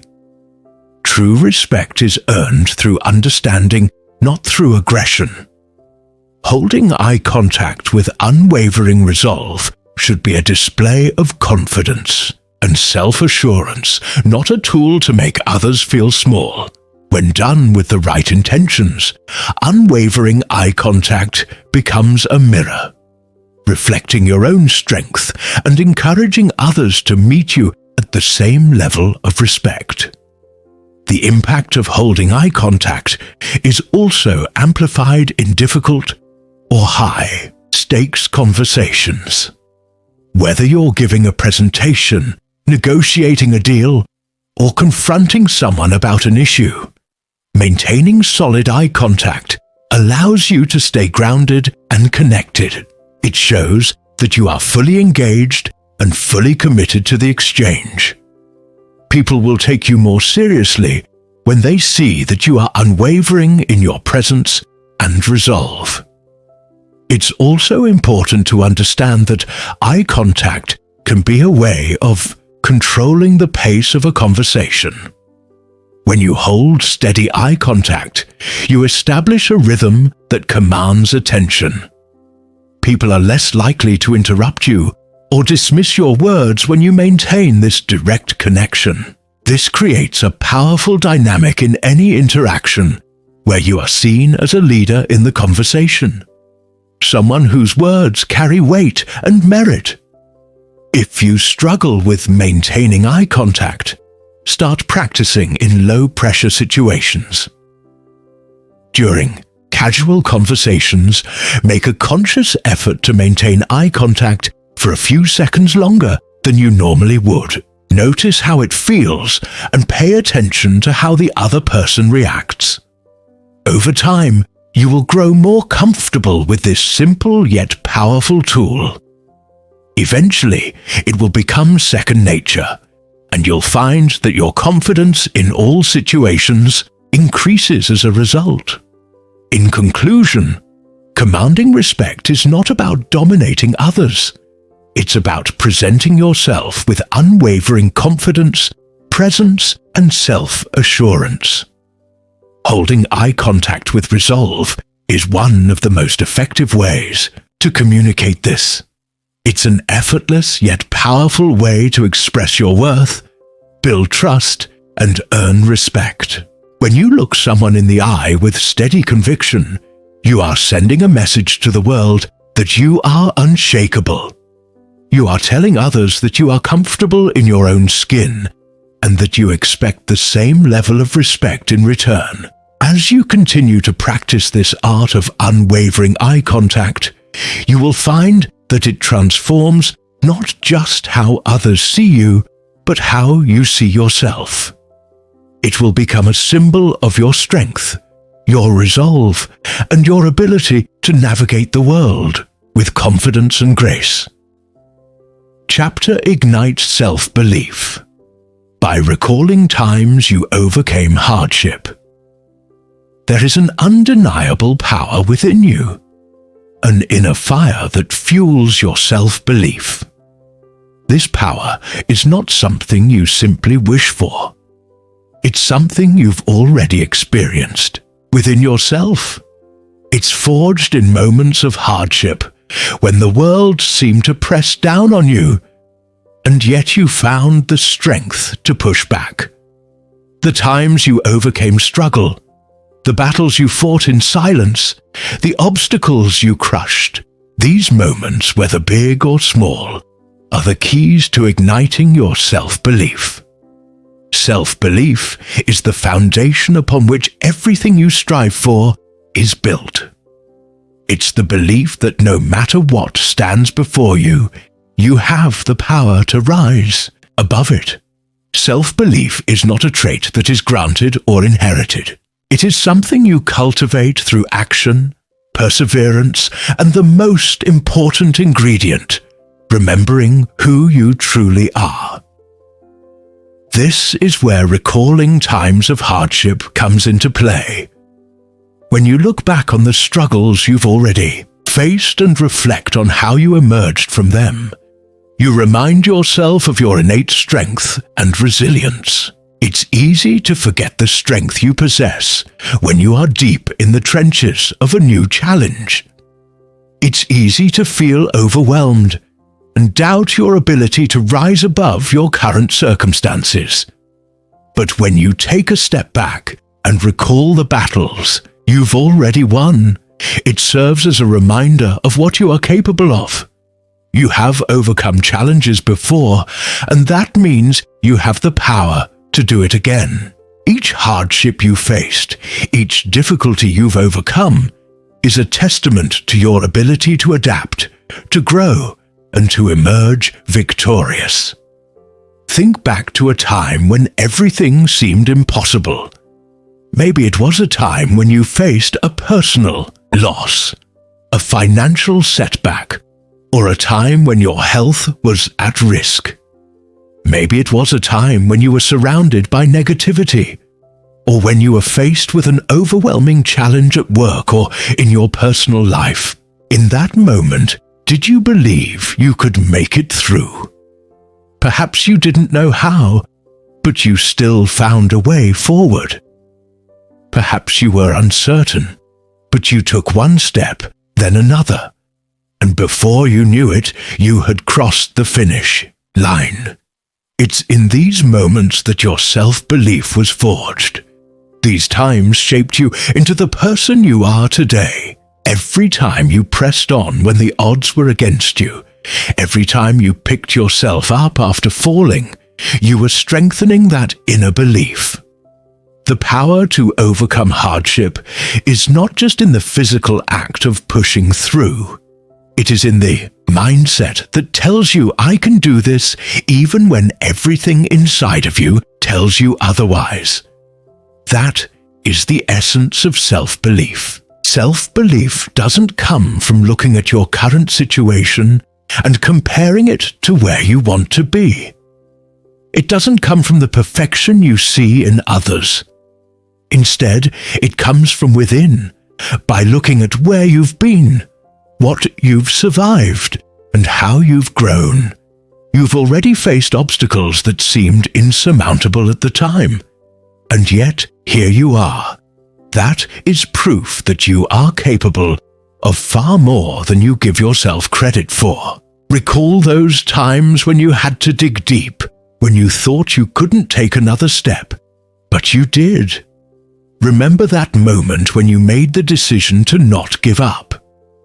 When you made the conscious choice to keep going, even when it seemed like everything was working against you. That moment of decision is where your self-belief lives.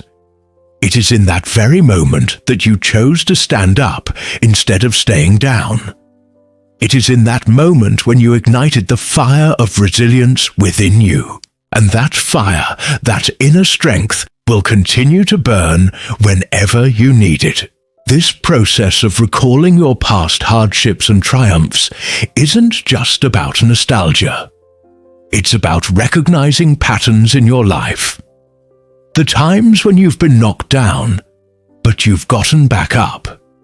The key to self-belief lies in your ability to recognize that overcoming hardship is not a random event. It is a skill. You've developed the ability to face difficult circumstances and persevere. And with each struggle you face, that skill only sharpens. When you reflect on your past hardships, you also gain a perspective that helps you look at your current challenges differently. What you're facing now may feel monumental, but when you recall the times you've made it through far worse, you begin to see that you are more than equipped to handle what's in front of you. Your mind, heart, and soul have been through the fire, and they have emerged stronger each time. Every battle you fought has added to the wealth of strength and resilience you carry inside you. So when the next challenge comes your way, remember those times and know that you have faced the storm before and have come out on the other side. Self-belief is not a one-time achievement. It is something you must continually nurture. It's something that grows as you face and overcome each new obstacle. That's why reflecting on past hardships is so powerful. Each time you remind yourself of your strength, you are reinforcing your belief in yourself. When you face a new hardship, you can look back and say, "I've done this before. I've been through worse. I have what it takes." And here's the beauty of this process. The more you tap into your past victories over hardship, the more you will begin to see that they weren't isolated events. They weren't one-off instances of luck or timing. They were moments when you chose to be resilient, when you made the decision to continue, even when everything seemed to tell you to quit. That mindset is what has gotten you through. It wasn't a stroke of fate or chance. It was your inner strength and your commitment to showing up for yourself, even when no one else could. As you recall those times, let that fuel your present journey. When you face new adversity, carry with you the knowledge that you have already proven yourself. You have already done the impossible. Each time you remind yourself of your past strength, you are laying the foundation for greater belief in yourself in the future. The more you remember and reflect, the more you realize that you can and will overcome whatever comes your way. One of the greatest mistakes people make is to underestimate the power of their own resilience. They see themselves as weak or incapable, but they fail to recognize all the moments in their lives where they were anything but weak.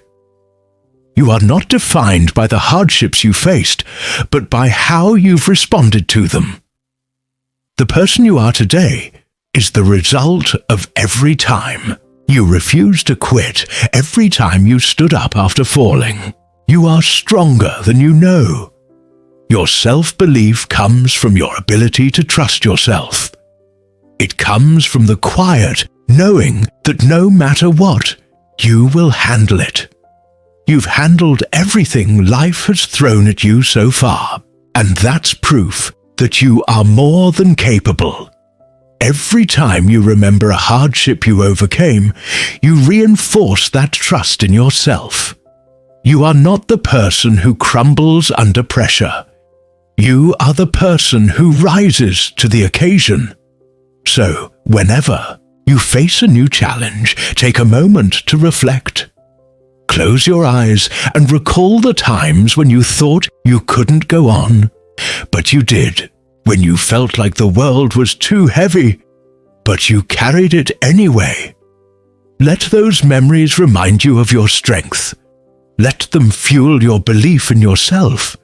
You have already proven that you are capable of incredible things. Now it's time to believe in that power fully. You are your greatest asset. Trust that you have everything you need to overcome whatever comes next. Every time you recall your triumphs over adversity, you ignite a fire inside you, a fire that can never be extinguished. And that fire is your self-belief.